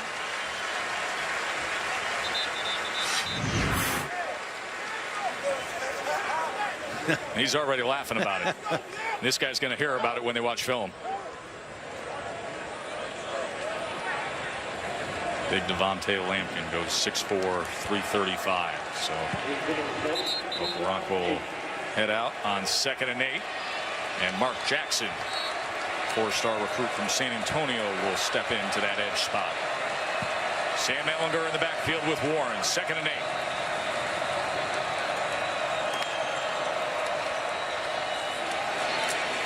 Pitch to Warren. It's run down by Motley. Yeah, nice play by Motley over there. Maintaining leverage, fighting off the block, and keeping that to be a pretty minimal gain on 2nd down. First time that Texas has shown option. Big 3rd down play right now, and Okoronkwo on the sideline. It's a play situation Texas needs to try to capitalize on. 3rd and 4.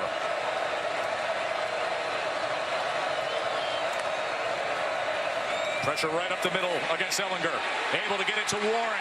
Warren with plenty of green grass in front of him for another first down. And there's going to be a late hit on the quarterback at the end of the play. Another costly penalty on Oklahoma. Double inside blitz.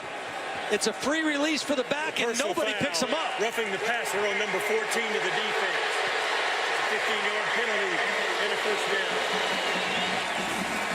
The double inside blitz, you're expecting the back to stay in and block, but he's on a free release. Ehlinger gets him the ball quickly, and then the late hit after the ball's thrown right up in the head area. Wasn't violent, but it was unnecessary, and another costly, timely penalty against the Sooners.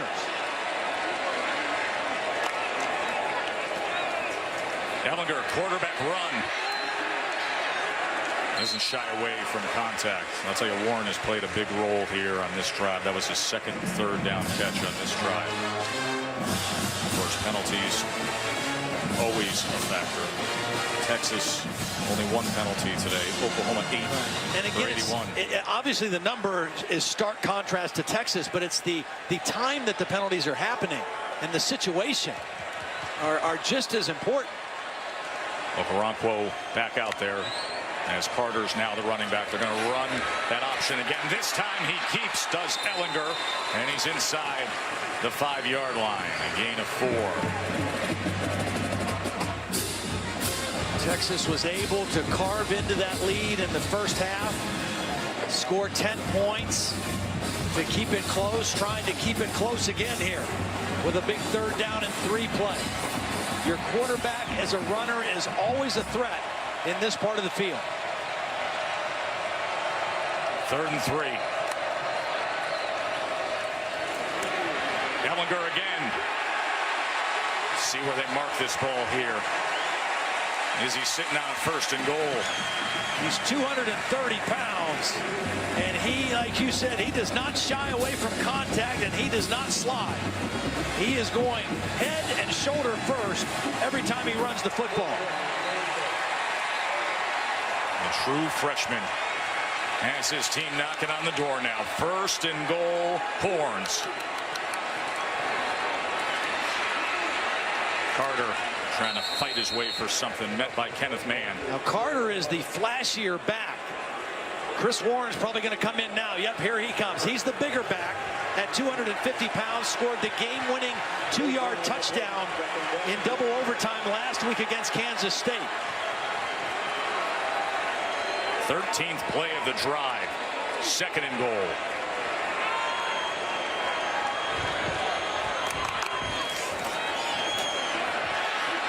Trying to give him a little push, and it helps. He did it last week. He did it again. Sam Ellinger, after Warren was stacked up, said, "Let me be the plow here." You're not allowed to pull a guy, but you can push a guy. Unbelievable. He did it 2 weeks in a row.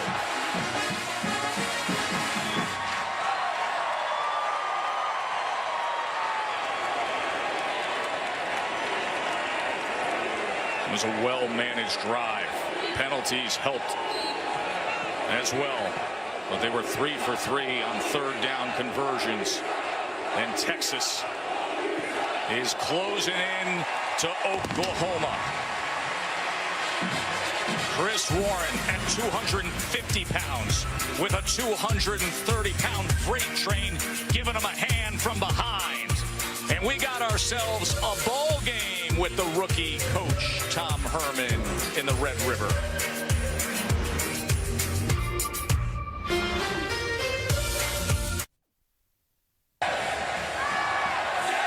AT&T Red River Showdown on ESPN. And Texas is fighting as they have fought their way back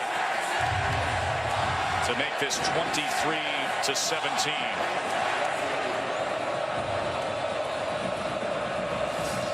Joshua Rowland to kick off. Anderson and Sutton back deep for the Sooners, and a big boot through the back of the end zone. Chris Warren offers up our Capital One pivotal performance time. Well, he's only got 9 yards on 4 rushes, but on that last scoring drive, he was the guy. 3rd down and 8. Pass out of the backfield, complete for 17 yards and another set of down. Then later, 3rd and 5, another throw and completion for 15 yards.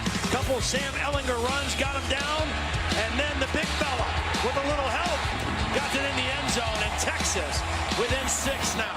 But Chris Warren and Sam Ellinger teamed up beautifully on that drive.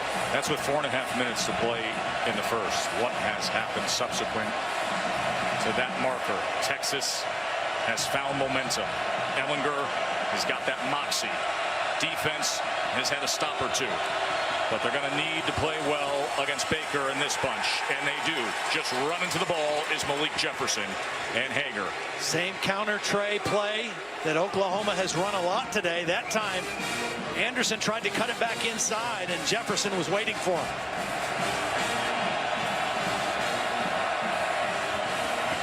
Texas is trying to run on some defensive substitution, as they do. Well, as long as Oklahoma substitutes, the referees will hold action up to allow Texas or the defense to substitute as well. And big Poona Ford makes his way onto the field for 2nd and 8. Here's Mayfield.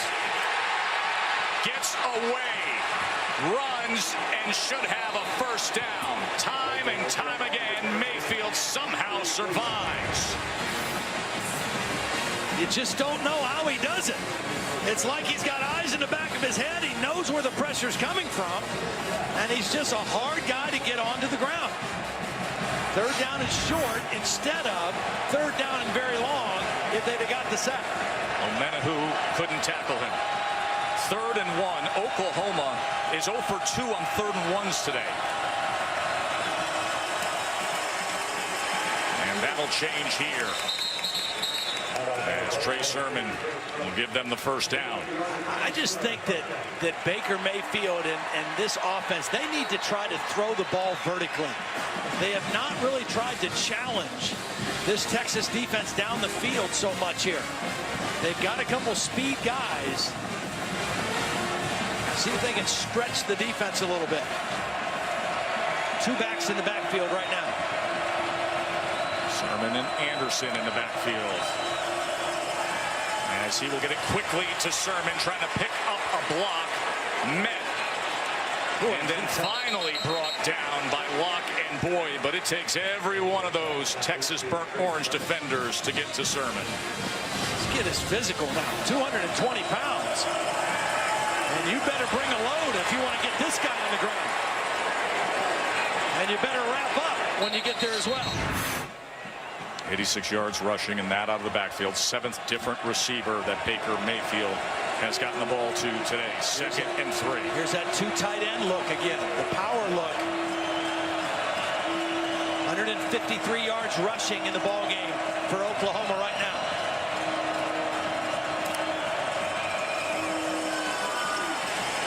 Locked up on the inside that time as Malcolm Roach came around to make the tackle. The reason Texas is still in this game defensively is even though they're giving up a lot of yards, it's up to 427 now. You got to play well in critical spots. 3rd down, red zone, and you got to force a turnover or 2. And Texas has been able to do well in 3rd down and the red zones, and they have the 1 interception. 3rd and 3.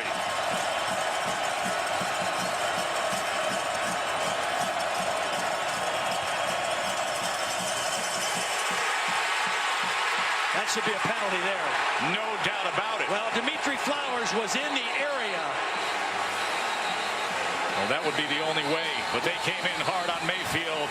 And Mayfield is holding his arm, too, at the end of the play. It was Brandon Jones who came in on him. And we got something brewing down here at the 10-yard line.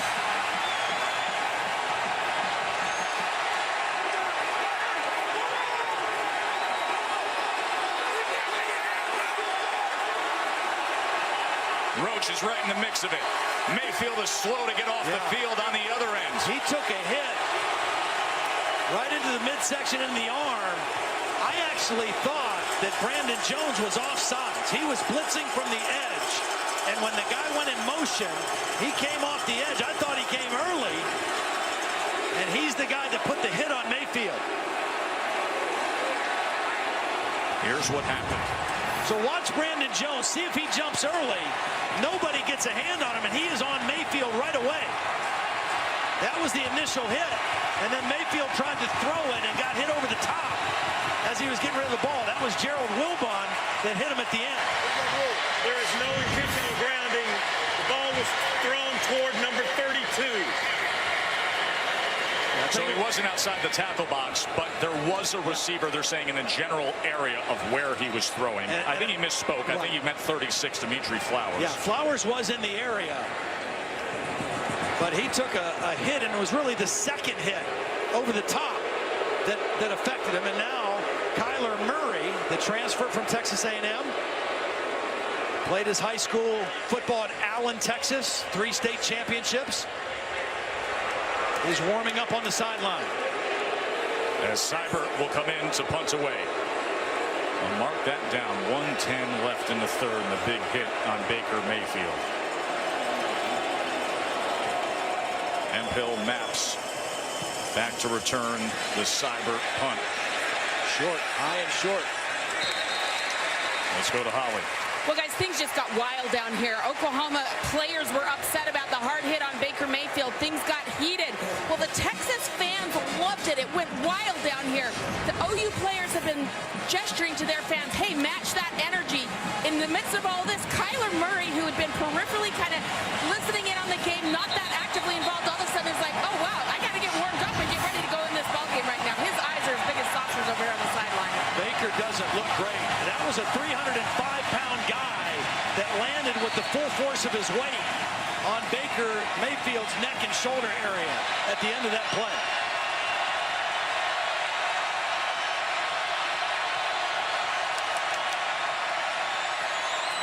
Carter met by Gallimore.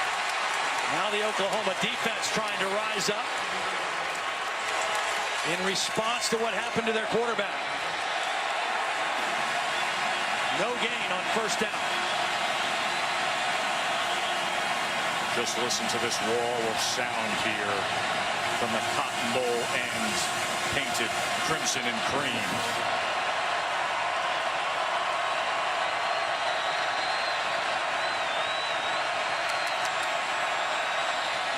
Ellinger trying to shake free, but Lampkin right on top of him.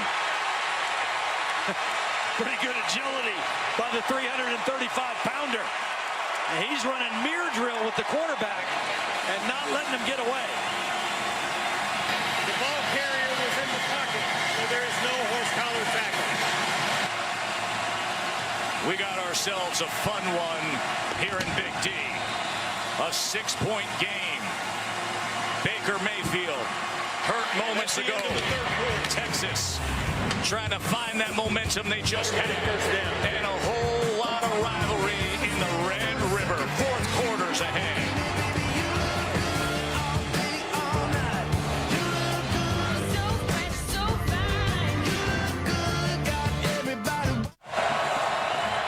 Oklahoma quarterback Baker Mayfield was on the bench, surrounded by medical personnel. When the defense got that crucial third down, he jumped up. He came quickly out and started warming up. He wants to get back on the field. They're looking at him for a right shoulder injury, but he just came and grabbed his helmet. He'll try to get back out there. Meanwhile, 3rd and 11, Ellinger, the freshman quarterback for Texas, is going to come up maybe a half a yard short. Start of the fourth quarter here in Dallas. The grand tradition of the Red River Showdown. Joe Tessitore, Todd Blackledge, Holly Rowe with you. Ellinger, good decision to run, came up a little bit short, but that's okay if you're Tom Herman. You are right back in this game. It's a one-possession game. Punt the football and play a little field position here and see how healthy Baker Mayfield really is when it comes to throwing the football. Dixon's had a nice day. See if he can come up with a big one here.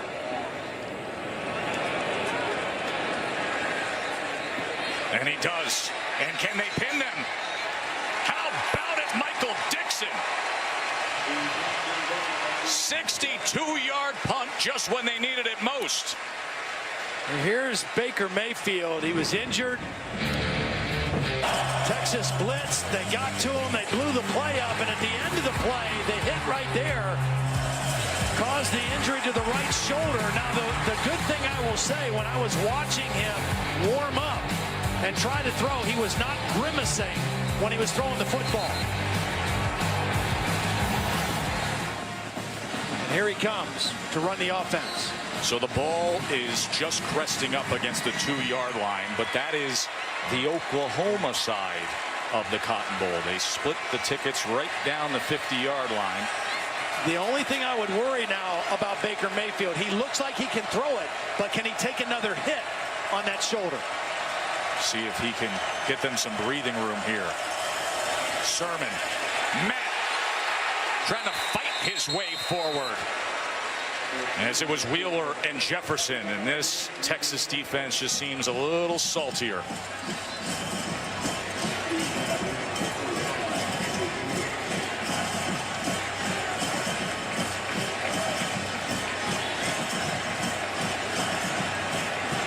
Well, the decision to play field position looks to be the right one for Texas, but can they keep them pinned down?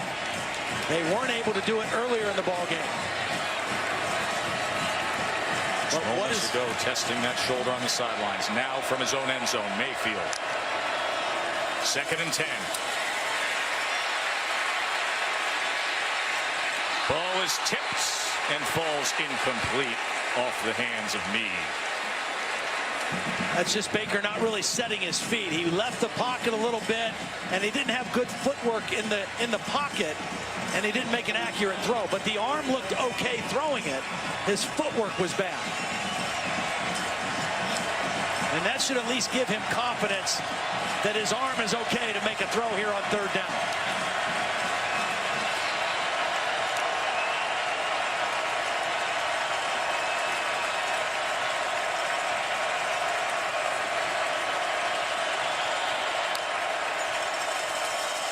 Sermon met, driven back by Roach. Big punt moments ago. Defense does their job, and Texas will be in good shape. Sermon, driven back at the end of that play, is slow to get up in the end zone. Sermon looks to be favoring his right shoulder or right wrist at the end of this play. Beautiful form tackle by Malcolm Roach. Wrap up and finish. Now Austin Seibert with his heels pinned towards that back of the end zone. Not much wiggle room here as Hemphill Maps is at midfield. Had a 91-yard touchdown punt return in the opening game against Maryland. Very dangerous. Turning this ball over. Well struck by Seibert all the way back as Hemphill going up, retreating inside the 30. Wow, what he great set coverage. up shop at midfield. He ended up with coverage getting him at the 29. Trey Brown, the backup corner on punt coverage. Excellent work here by special teams. The freshman from Tulsa with a great play.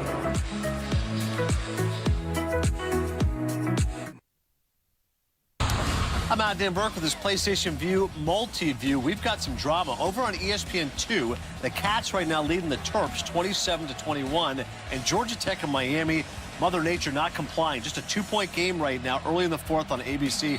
Back to Joe and Todd. Thank you, Adnan. 4th quarter, 12:43 to play. Sam Ehlinger downfield. Right into his arms to the outside. Little stop and go. It fooled Parnell Motley. Watch the route on the outside. Stop, fake, and go. And Motley bit. They've been in tight man-to-man coverage the entire game. And that time, the stop and go worked beautifully for Texas. 42-yard reception. Chris Warren trying to get those pads down for a gain of 2. Well, we have seen some good action. We've seen 2 punters bail their team out completely. And now the biggest pass play of the game for Texas. Texas has to sub because one of the linemen, the starting right tackle, Kerstetter, lost his shoe. So a new right tackle in on this play, Tristan Nicholson, number 75.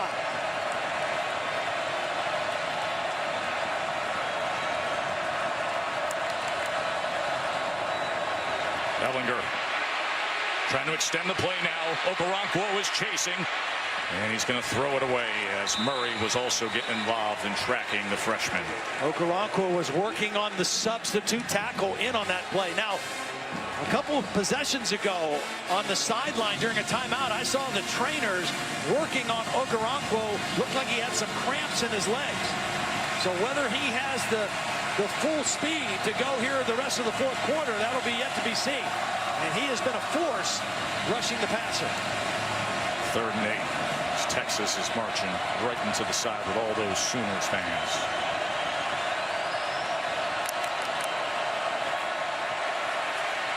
Ehlinger going to test that right side again, but couldn't connect with Colin Johnson. You know, when you play cornerback, particularly in a league like this, you better have supreme confidence and short-term memory loss. This is the same guy who got beat on the long play, Motley, that time, step for step with Colin Johnson. Pass interference by number 13 of the offense. The penalties declined. It's 4th down. Was on Gerard Hurd. He was not the intended receiver. The ball was thrown down the field. Now, this is interesting here because obviously 4th down, if you decline but you're in, they're going to keep it at 4th and 8 here from the 27. Colin Johnson, their main receiver, only 1 catch for 3 yards in the ball game so far. 6'6", big target. Can't get him the ball. Ellinger. Chase downs, got to get rid of it, and incomplete. Caleb Kelly is the guy who brought the pressure. Looped all the way around. Caleb Kelly lined up as an inside linebacker. He's right here, and he's going to loop all the way around. Threw the ball beyond the neutral zone. No intentional grounding. First down. Media timeout. So a turnover on downs as they choose not to try the field goal. Oklahoma back out there when we return.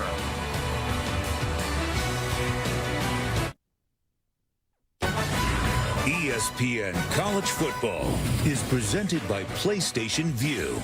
Watch the biggest moments in sports. Try it free today. Well, you win the Red River Showdown, and you get the Golden Hat Trophy. I've been doing it since 1941 that way. The State Fair of Texas donated the Golden Hat back then. Baker Mayfield knows what it's like to win that. 11:26 remaining until the next Golden Hat is handed out. As Mayfield, who was injured late in the third quarter, back out there with the Sooners offense.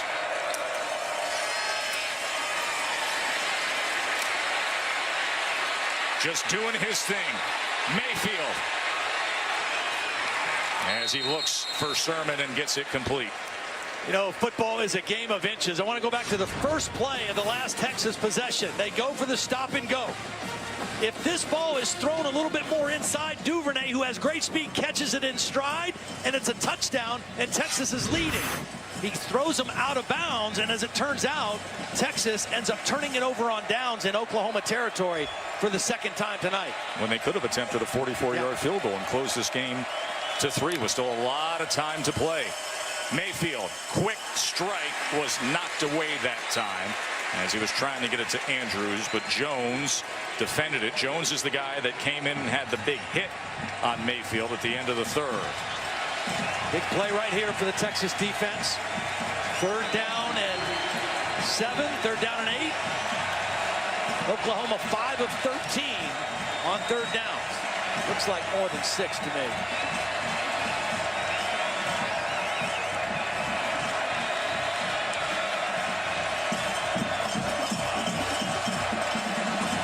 Will Texas elect to go after him? 3rd and 6. Incomplete. Same guy.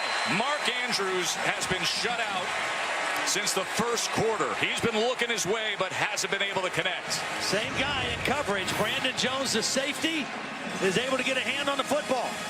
Andrews, a big target in the middle of the field, and Brandon Jones with his left hand times it perfectly.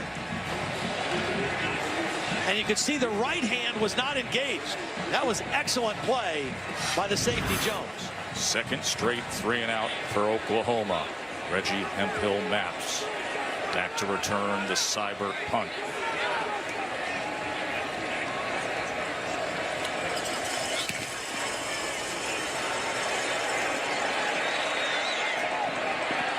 Reggie spins by the first would-be tackler and then out to the 27.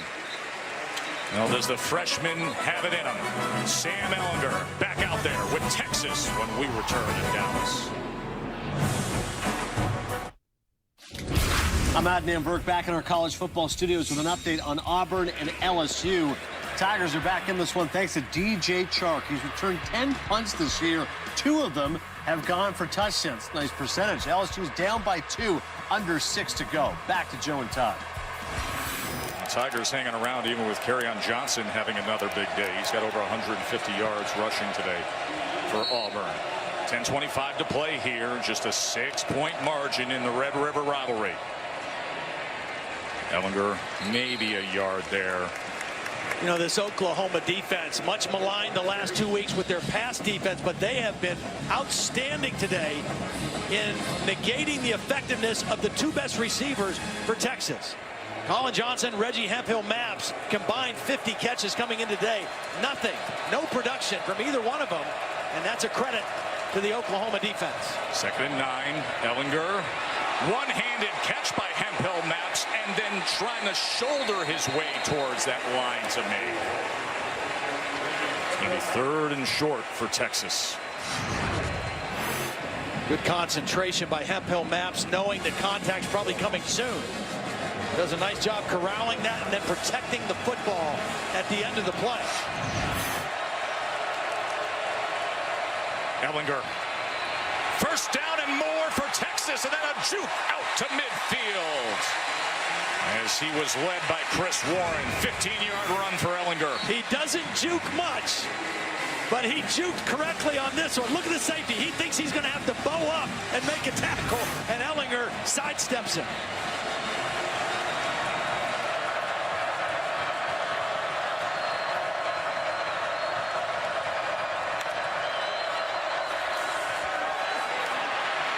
Okoronkwo couldn't get him. Okoronkwo does not have the same burst that he had earlier in the game. He got pressure, and he was there, but he doesn't look as explosive as he did earlier in the ball game.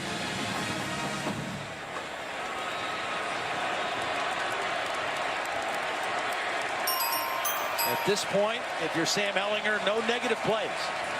You have to throw it away, throw it away. 2nd and 10 is a lot better than 2nd and 15.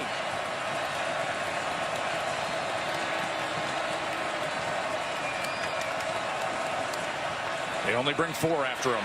He's going to launch it downfield, and that was never going to have a chance as Hemphill Maps was nowhere near it. Holly? Well, the starting running back for the Texas Longhorns, Kyle Porter, is out for the game with a chest injury. Guys, that leaves Chris Warren III to be the primary running back. With Sam Ellinger running like he is, they may not need him. He has been something, that moxie that people talk about. That it factor. In the face of adversity in a game like this. 3rd and 10. Oklahoma in a dime defense. Ellinger downfield and into the hands of Reggie Hemphill Maps. 22-yard reception. A long throw. Running on the field was a catch inbound. From the left hash to the right sideline, does he get 1 foot in? I think he does. Secure catch, right foot in. What a throw and what a catch by the guy that we started this possession by saying has been a non-factor. 2 big catches in this drive.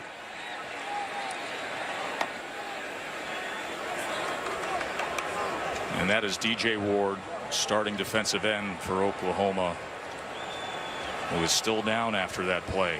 One of the older, more veteran leaders of this Oklahoma defense. Interesting also on that 3rd down and 10 play, Okoronkwo was on the sideline. They substituted him for 3rd down on that play to give him a rest. And Sam Ellinger was able to hang in the pocket and make that deep throw across the field. Okoronkwo is one of the best edge rushers in the country.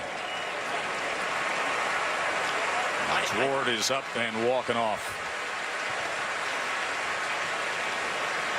Now, he was dealing with cramps, was Okoronkwo earlier. Holly made a great point about the way the sun sets here at the stadium, being on the home side compared to the visitor side, as Oklahoma has spent majority of the time, still the shadow has not reached their team over there, and she says a 10-degree difference.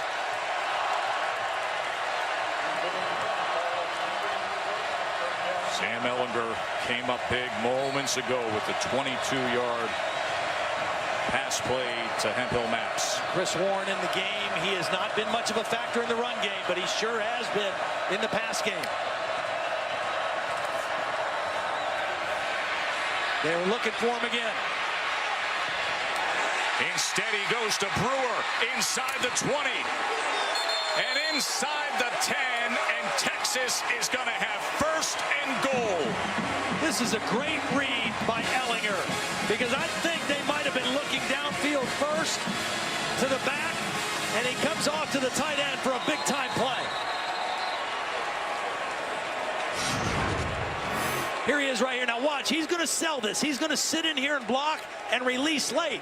Meanwhile, the back is going to go down the sideline, and I think Ellinger was looking to the back Foreman first, and came off to the tight end. Beautiful execution by Sam Ehlinger. You can see the collision there, and that was Khalil Houghton from junior from Waco.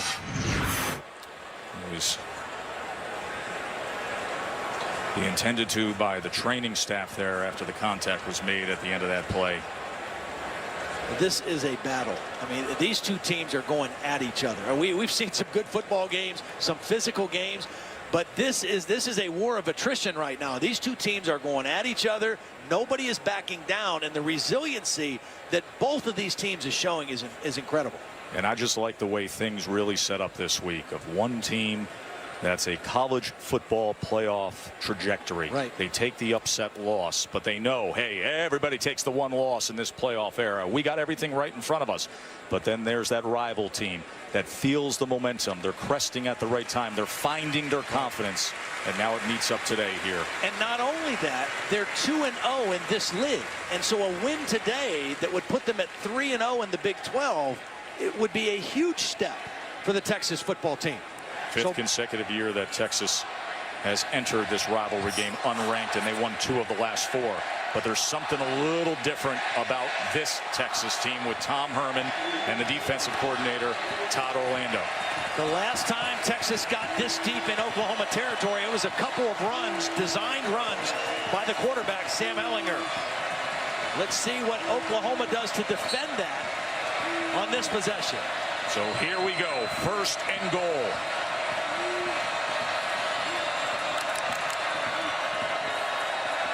Ehlinger to pass.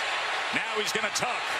Ehlinger into the end zone. Touchdown, Texas.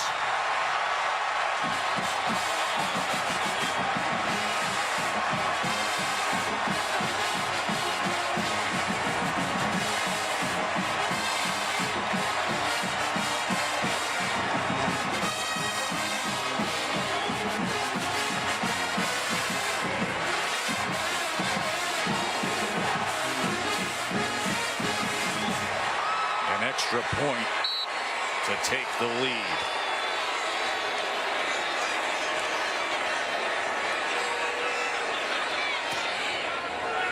They've come all the way back. Sam Ehlinger, born and raised for moments like this. Texas through and through, the true freshman. Both his parents went to UT, a lifelong fan. Committed early. His mom, Jenna, here. She lost her husband, Ross. And as a little boy, she knew Sam was all about hook 'em.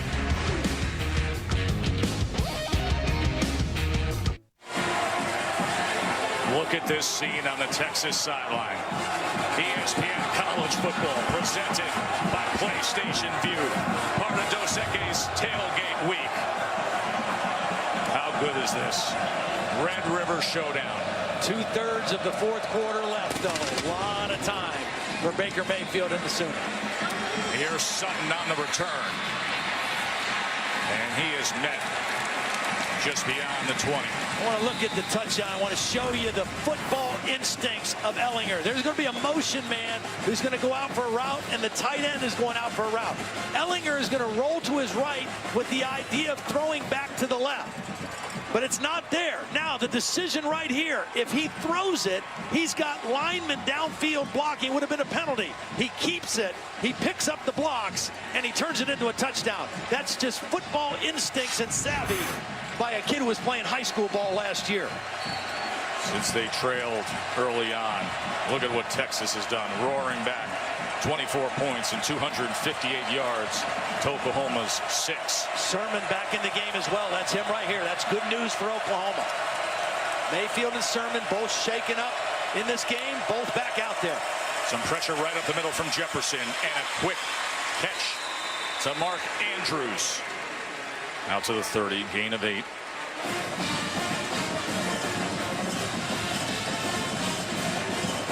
Baker Mayfield has been so dynamic in recent years. I mean, who else would you want in this situation? Nobody. There's maybe nobody in the country. He's the ultimate gamer. as confident as could be. But with that upset loss last week, it is do or die now for playoff hopes for Oklahoma, and a good run from Rodney Anderson. Texas has done a much better job defending the run this year than a year ago, but Oklahoma still with pretty good balance. Of course, that guy would be pretty good in this situation too. Sam Darnold, USC will be on ABC tonight against a Utah team. Got the best of them last year, did the Utes. Coming up on 7 minutes to play. Unranked Texas up a point on 12th ranked Oklahoma. Here's Mayfield, Heisman hopeful, wide open and complete. Mark Andrews, Baker Mayfield does it. 59 yards to Andrews.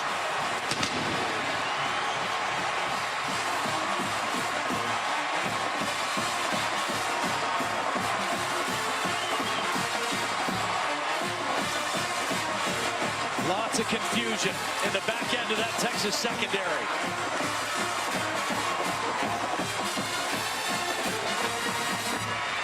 Brandon Jones, who has made some big-time plays, that time has that deer in the headlights look on that play.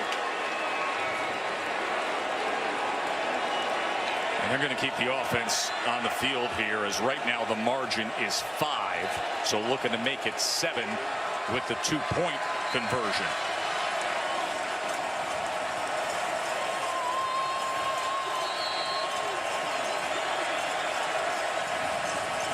We were just talking about who would you rather have? Who was built for those moments? Number 6. And here he is looking for 2 more. Same guy. No, foot was out. Great idea. Throw it to your biggest receiver at the back of the end zone and let him go up and catch it with height. But the ball out.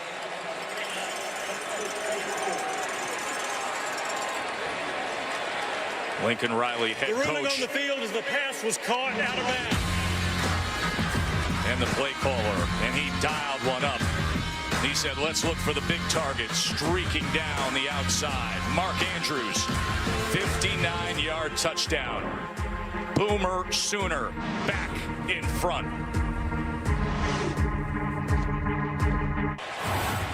I'm going to go back to the Oklahoma touchdown. We're going to have a combination route, and Andrews is going to go out to the outside. The guy who is going to get in a bind is that safety right there. Watch Brandon Jones go with the inside route and let go of Mark Jones on the outside, or Mark Andrews, and an easy touchdown and read by Baker Mayfield. Baker getting more attention on the sideline to that right shoulder. He had to kind of cut that one loose to get it to Andrews. Seibert's going to muscle this ball to the back of the end zone again. You can kick off your Week 6 Sunday NFL Countdown. Is going to start at 10 a.m. Eastern on ESPN. And Randy Moss is going to rank the best catches from today's college football action. That's You Got Moss.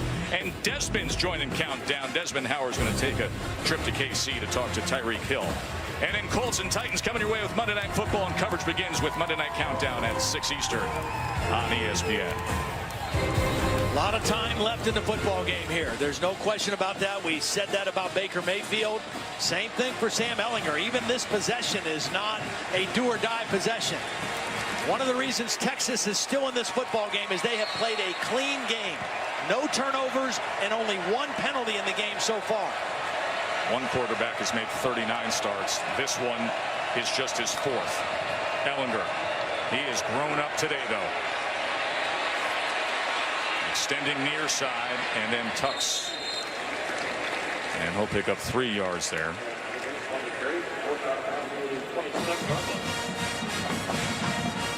Texas with 239 yards passing in the ball game. That number is way down from where they were a week ago, and also where Oklahoma's pass defense has been the last 2 weeks. Much more sound fundamentally in their pass defense in the ball game tonight. Another empty look here, 2nd and 7.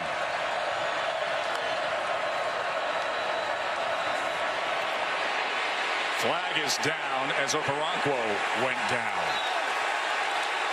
Crowd wanting intentional grounding, but because he was out of the tackle box, you can throw it. But Okoronkwo drew the holding penalty.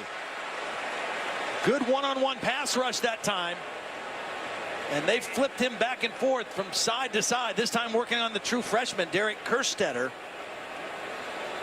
Little discussion here. He's outside the tackle box and it crosses the line of Holding scrimmage. by number 68 of the offense. Roughing the passer by number 57 of the defense. The penalty's offset. Oh, wow. Replay second down. Roughing the passer came in late when they threw the beanbag there. Oh, come on. You can't call this. That's a fake job by Allen. He's a 230-pound quarterback. Hey, Bill Lowers his Lamagna, our head. rules expert. Bill, what do you see there? In this game, that hit, I'd leave it alone.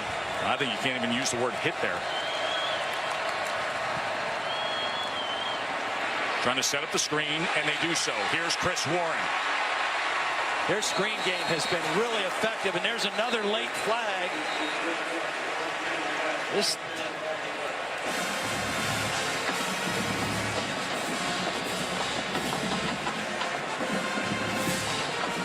This might be a late block after the play was over, downfield by one of the Texas offensive linemen. Personal foul, illegal low block by number 56 of the offense. Replay second down. That's the center, Zach Shackelford, who's downfield trying to block. There's the low block at the top of the screen. That kind of a block is okay around the line of scrimmage, just not downfield like that.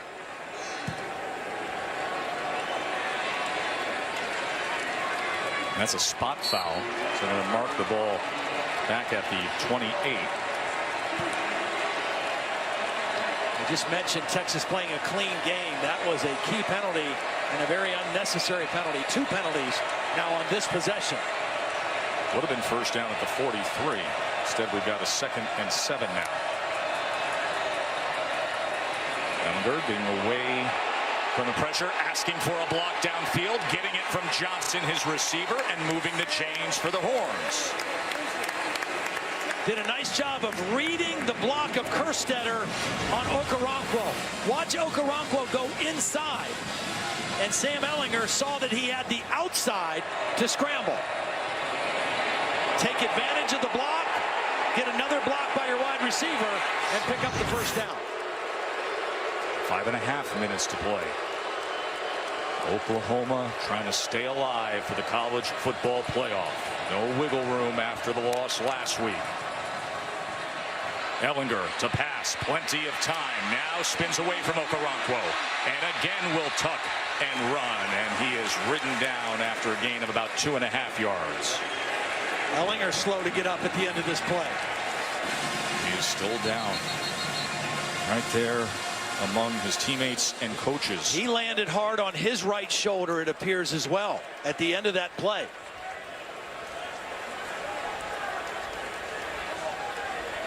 Could have also landed on his head. You know, he's lowered his shoulder. He's run hard. That time he's running out of bounds, going for the sideline. Boom. His head slammed down at the end of the play as freshman Kenneth Murphy for Oklahoma made the tackle. You saw Ellinger's head slam down. Clean tackle, but clearly that head banged off the ground. It's his mom, Jenna, as he's sitting up, and that's always a great sign. And now he's going to rise to his feet. Shane Buechele taking snaps. He was the starter against Maryland in the opener. Threw for 375 yards and a couple touchdowns. Also started the Iowa State game. So it's not like they're going to an untested backup at this point, Joe. The well-seasoned sophomore, Shane Buechele. You know the backstory with him. He comes from a family filled with Oklahoma folks. His brother Garrett was a walk-on baseball player at Oklahoma. In fact, was the Big 12 Freshman of the Year about 8 years ago. His sister Amber, his sister-in-law, they went to OU. And he steps into the midst of this heated game now as the clock is ticking down under 5 minutes in a pressure sit. A gap pressure, and he's going to pass on his first play in the game. Shane Buechele. will now have to tuck and run and get to midfield. It'll be third down from there. Two things. Number one, he doesn't offer the same dual threat capability that Ehlinger does. And he's battled shoulder and ankle injuries through the first part of this season. But he is a very accurate passer. Maybe even more so when it comes to that than Sam Ehlinger. Big play right here on third down. 3rd and 6 for Shane Buechele.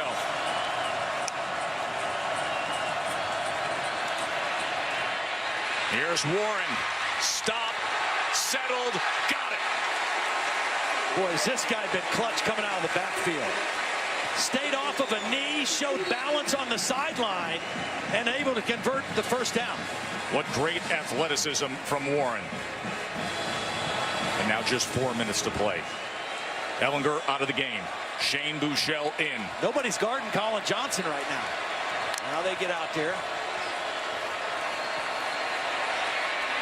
Gets it complete. This is Hurd inside the 40. Plenty of time for Shane Buechele. 5-point game, so they've got to look to get the ball to the end zone. Field goal won't help them here. Back and forth, these two teams have gone this entire second half. Baker Mayfield was sensational in giving Oklahoma the lead moments ago with a big strike. Sooners trying to stay alive for the college football playoff. Texas looking for the upset. Buechele on 2nd and 7. Wide open in the middle for another Texas first down as he runs ahead. 8 yards from Shane Buechele. Knew what he needed for the first down. Got beyond the marker and then slid. And that guy walks back in, but Shane's moving him down the field. Under 3 minutes to play.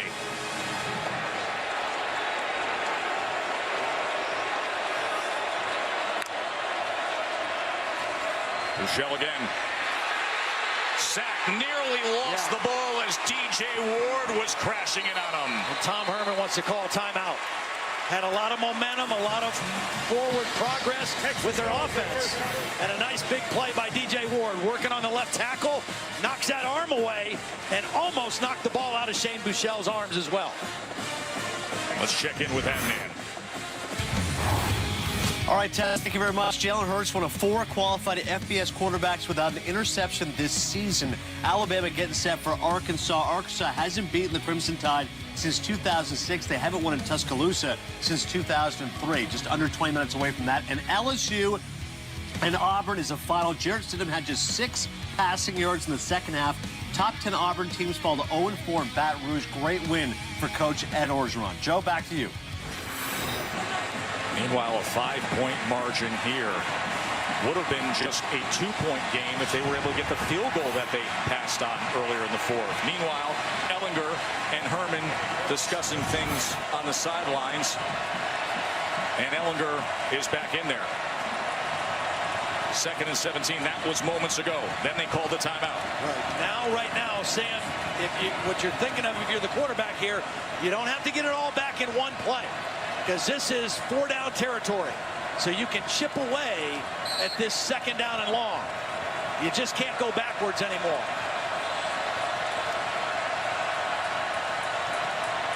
Took the hit on the sideline.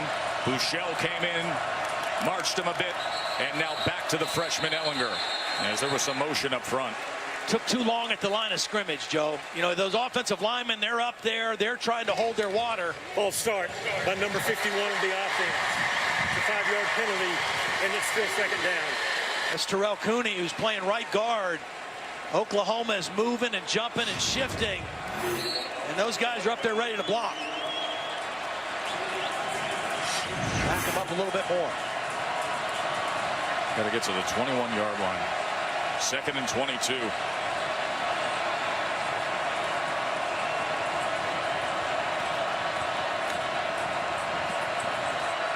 Pick up off Caronquo off the edge. Ehlinger, here he goes as he makes his way to the 34-yard line. 9-yard run by Sam Ehlinger. Get some of it back. Again, 4-down territory. You know, if you had 5 minutes and 30 seconds. Maybe you could try to set up a field goal and hope your defense gets one more stop because you've got a couple timeouts. But with 2 minutes and 20 seconds and the clock running, you got to try to get the ball to the end zone on this drive. 3rd and 13.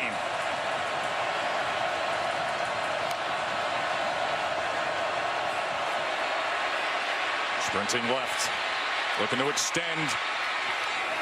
And that was beyond the reach that time of Duvernay. It's really hard for a right-handed quarterback to get flushed to the left. Sometimes defenses do that by design. Flush a guy to the left because when your body's moving that way, if you can't get your shoulders square to the line of scrimmage, it's very hard to throw accurately. So here we go, folks. 4th and 13. Can Oklahoma hold on? Can Texas make some magic? I think Oklahoma will rush 3, 4 at the most and drop into coverage and try to keep everything in front. Ellinger escapes Okoronkwo. Flag is down as he keeps backing up.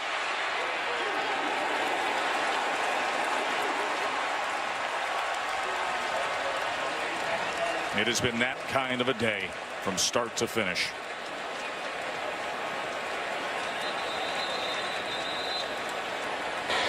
Holding by number 68 of the offense. The penalty is declined. Turnover on downs. It was right up here. Here's where the hold happens. You're going to watch Kerstretter get his arm inside. He's going to hook under it right there is where the holding comes. And it didn't matter because Ellinger had nowhere to go with the football. Okoronkwo has given everything he has, and he is out of juice. As Parker is trying to hydrate as he was laying down in the end zone. It is hot under the Texas sun all day, and it is even hotter with the action on the field. And that was the 3rd time that Texas turned over the ball on downs in Oklahoma territory. Texas has 2 timeouts. They'll have a chance, if they get a couple quick stops, to get the ball back one more time. Each timeout remaining eliminates the opportunity for 40 seconds to come off the clock for the opposition.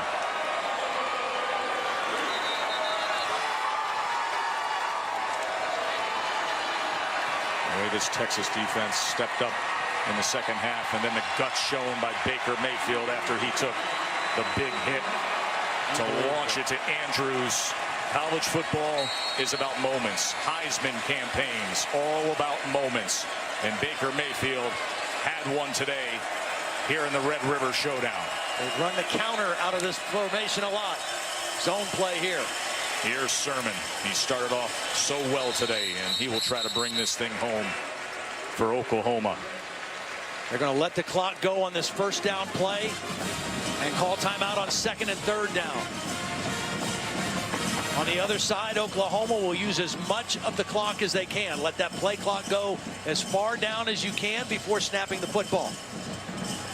That's what they're playing for. The golden hat. Lincoln Riley and Tom Herman, first-year head coaches. First time we've had that since 1947 in this American Classic. That was Blair Cherry and Bud Wilkinson all those years ago. And now Sermon tackled, so it is time to utilize the timeout. Texas calls their 2nd timeout of the half. Oh, Baker Mayfield, 30-second timeout. We know he's a gamer. We know he's a competitor. We saw some toughness tonight, too, because he takes a heck of a hit at the end of the play. 300-pounder landing on that shoulder. He goes out, he gets checked. He tries to throw on the sideline. He's obviously not 100%. Gets looked at, gets his helmet back, and then when he has to really crank one, he does to Mark Andrews. Beautiful throw in stride for the go-ahead touchdown. You talk about moments. This has been a Baker Mayfield moment.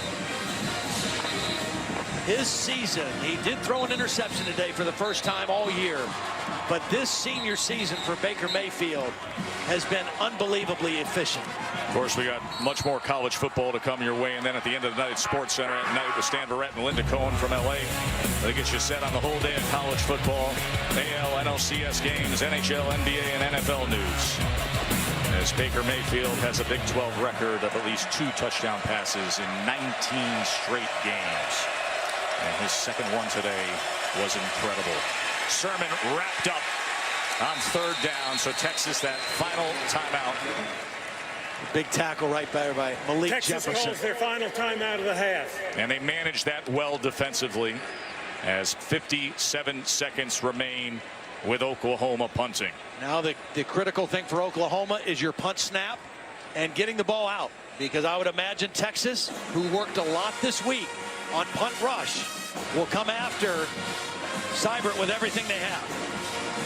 I still don't understand that 4th and about 7 or 8 early in the 4th quarter when you had a 44-yard field goal attempt and you go for it on 4th down. Would have been a 2-point game here.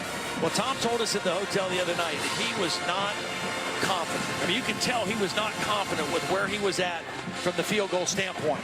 He did make one in the first half to show Tom a little bit of confidence, but obviously in that position, he didn't feel good about the 44-yard attempt. No, he's got a lot to feel good about where this program is right now. He said, hey, we're not a finished product, but I know we're headed in the right direction. Are they? Defense looks salty. Disposition is different, and it has been fun today. So Seibert back on to punt. Under a minute to play. And Bill Maps is going to put his heels on the 16 for the Horns. Setting up a return instead. It's a good punt. Fair catch inside the 10 on a 4.4 hang, driven all the way back 52 yards from Seibert. A flag is down at the 48. We will check on that. Holding by number 9 of the receiving team. The penalty will be half the distance for the goal. 1st down. I don't understand that. I mean, if you're not going to go after the punt, you're going to set up a return. You can't fair catch that. You got to go ahead and try to return the football. Well, especially inside the 10. Yeah. So now you have 49 seconds and no timeouts. And the ball all the way back at the 3. And the ball is in, back on your own 3. So 49 seconds remaining. Okoronkwo coming back out there. He has been a warrior today, chasing the true freshman quarterback for Texas, Sam Ehlinger. Ehlinger was knocked out a few plays on the last possession, and now 97 yards away from something very memorable. Or will Oklahoma simply close it out and stay alive for the playoff hunt?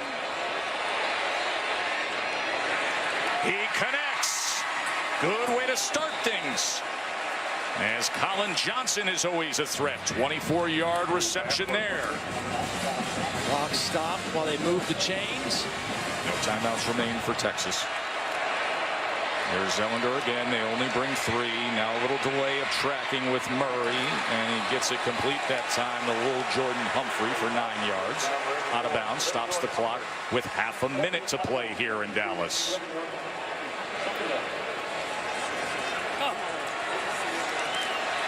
You know, Oklahoma's got a lot of split safety look.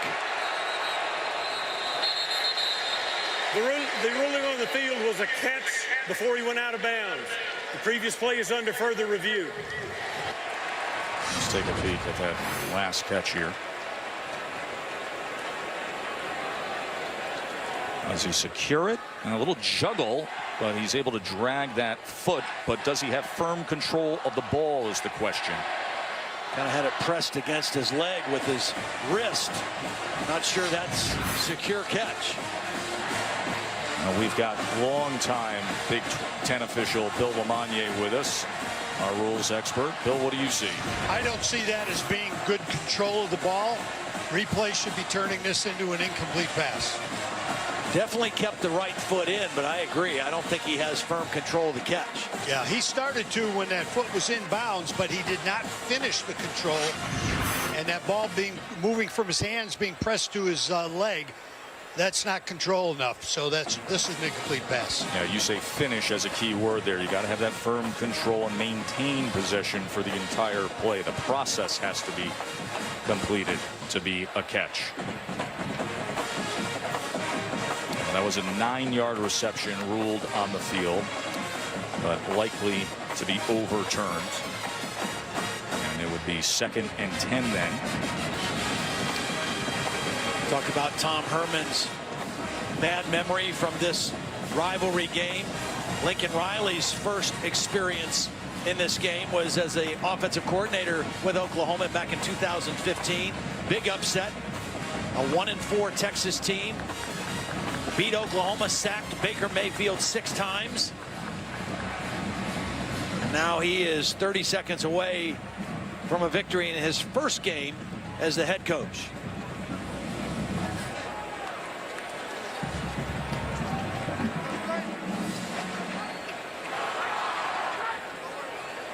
Last 3 years, this game has been decided by 7 points or fewer. We're right in the same. After further review, the receiver did not gain possession until he was out of bounds. It will be 2nd down at the 28-yard line. Please set the clock to 31 seconds. 31.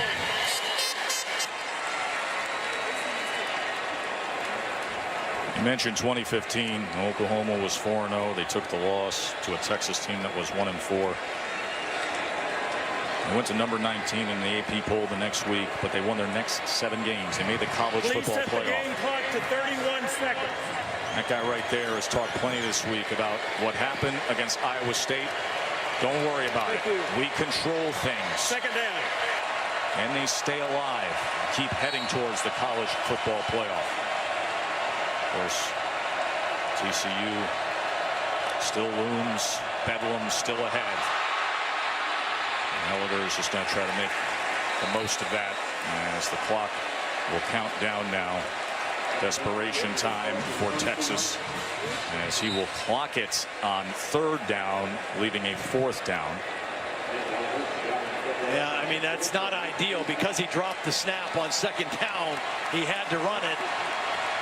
And because they have no timeouts, he had to spike it there. So it's 4th down with 19 seconds left.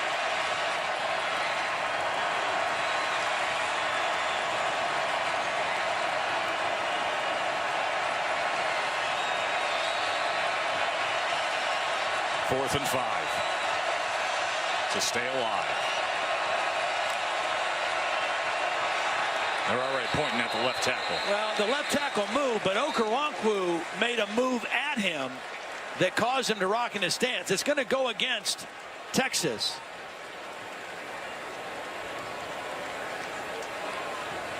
But Denzel Okafor was reacting to the move of Okoronkwo. A false start by number 78 of the offense. It's a 5-yard penalty, and it's still 4th down.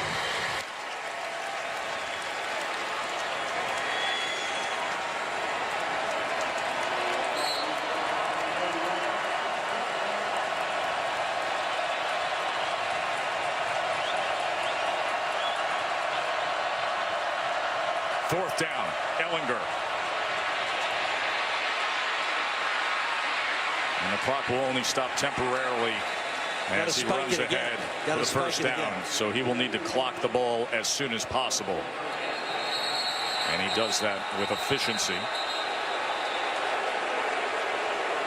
Stephen Parker went down with cramps at the end of the play. This has been happening in the defensive backfield time and again. Parker was down moments ago with cramps as well. The good news for Texas here is it gives them a chance to get some water. As there was an injured player on the field. So no play. They should reset the game clock then. Texas has a chance to talk about the play. They're not in a hurry-up situation right now because of Stephen Parker being down. Please set the game clock to 11 seconds. 1-1. Now they got to be ready to go because once things are reset here, the ball should go on the snap. And Texas is lined up to do so. A lot of support staff still on the field for Oklahoma. Well, yes, it was a 1st down, so it's just the temporary stoppage. So as soon as he's set, clock it, take a second off. Oklahoma still with 2 timeouts remaining, and they can talk things over if they choose. Oklahoma calls their 2nd timeout of the half. So now they don't have to clock it. 30-second timeout. A reminder that coming up later tonight on ABC, it is Utah going up against Sam Darnold and USC. 8 o'clock Eastern, 5 Pacific on ABC. I don't get why you call timeout there. If you make them snap it and clock it, you're going to run some time off the clock. Then they got to line up and, call another play.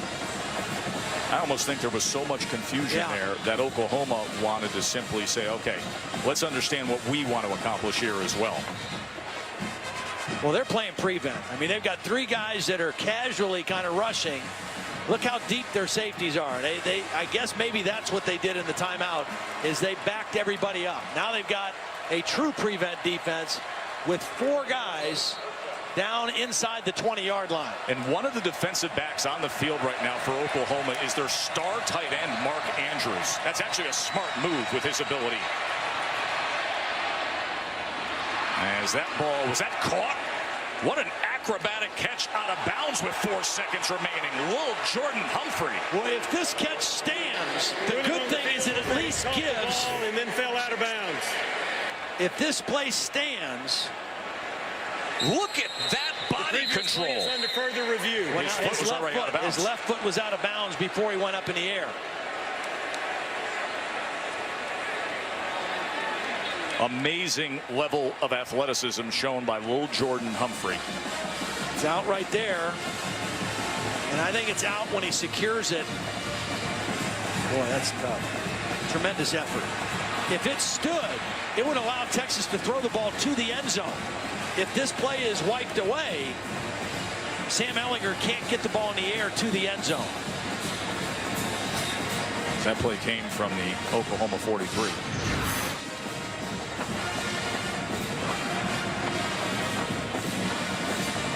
If you take and jump from out of bounds and you touch the pass, by rule, that's an incomplete pass. So when he was out with his left foot, it should be incomplete. He had to reestablish himself back in bounds first before touching the pass. Yeah.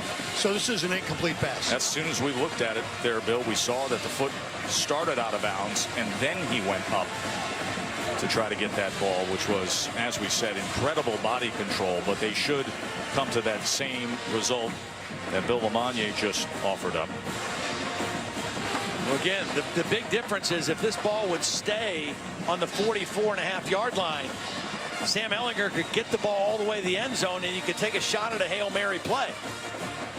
If this goes back to the original spot, he doesn't have the arm to get it all the way to the end zone, I don't believe. So there's Humphrey. You see the left foot out of bounds. Did not reestablish himself in bounds before he went to touch the football. Bill, does it matter if the defender touches the ball first? No, absolutely not. It's if I'm the person going to touch the ball, I have to have had inbound status first. Then I have a right to touch the ball. Which he did not, the way we saw it there. He was up in the air, jumping from out of bounds, touched the ball, incomplete. Some challenging plays in the last series there.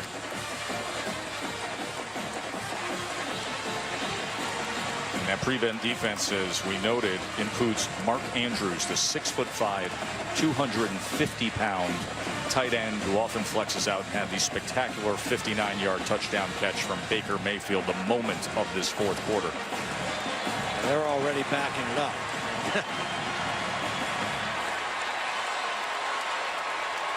So only 4 more anxious seconds for Oklahoma. I hate that such a great game has gotten snagged up here a little bit at the end with calls, but I mean, I appreciate that they want to get it right, and make the right calls. It's just such a beautiful game to be a part of, to watch. And that guy was a big reason why. Oh, man. Mayfield took the huge hit, had a 300-pounder fall on his shoulder. After further review, the receiver landed out of bounds and it's incomplete. It's second down at the 42-yard line. And then the Heisman contender said, I'm going to launch one here. The go-ahead touchdown. And then the Oklahoma defense looking to hold off Texas. So if you can't get the football all the way to the end zone, do you have some kind of a trick play with a lateral or multiple laterals involved as an alternative? Well, let's find out. Let it begin as Warren throws it back. Ball is on the ground. Picked up, sent back to Ellinger. Ellinger gets it over. And now Humphrey trying to shake loose. As they are going to rule this down at the 48. And it's all about Boomer Sooner in another memorable one.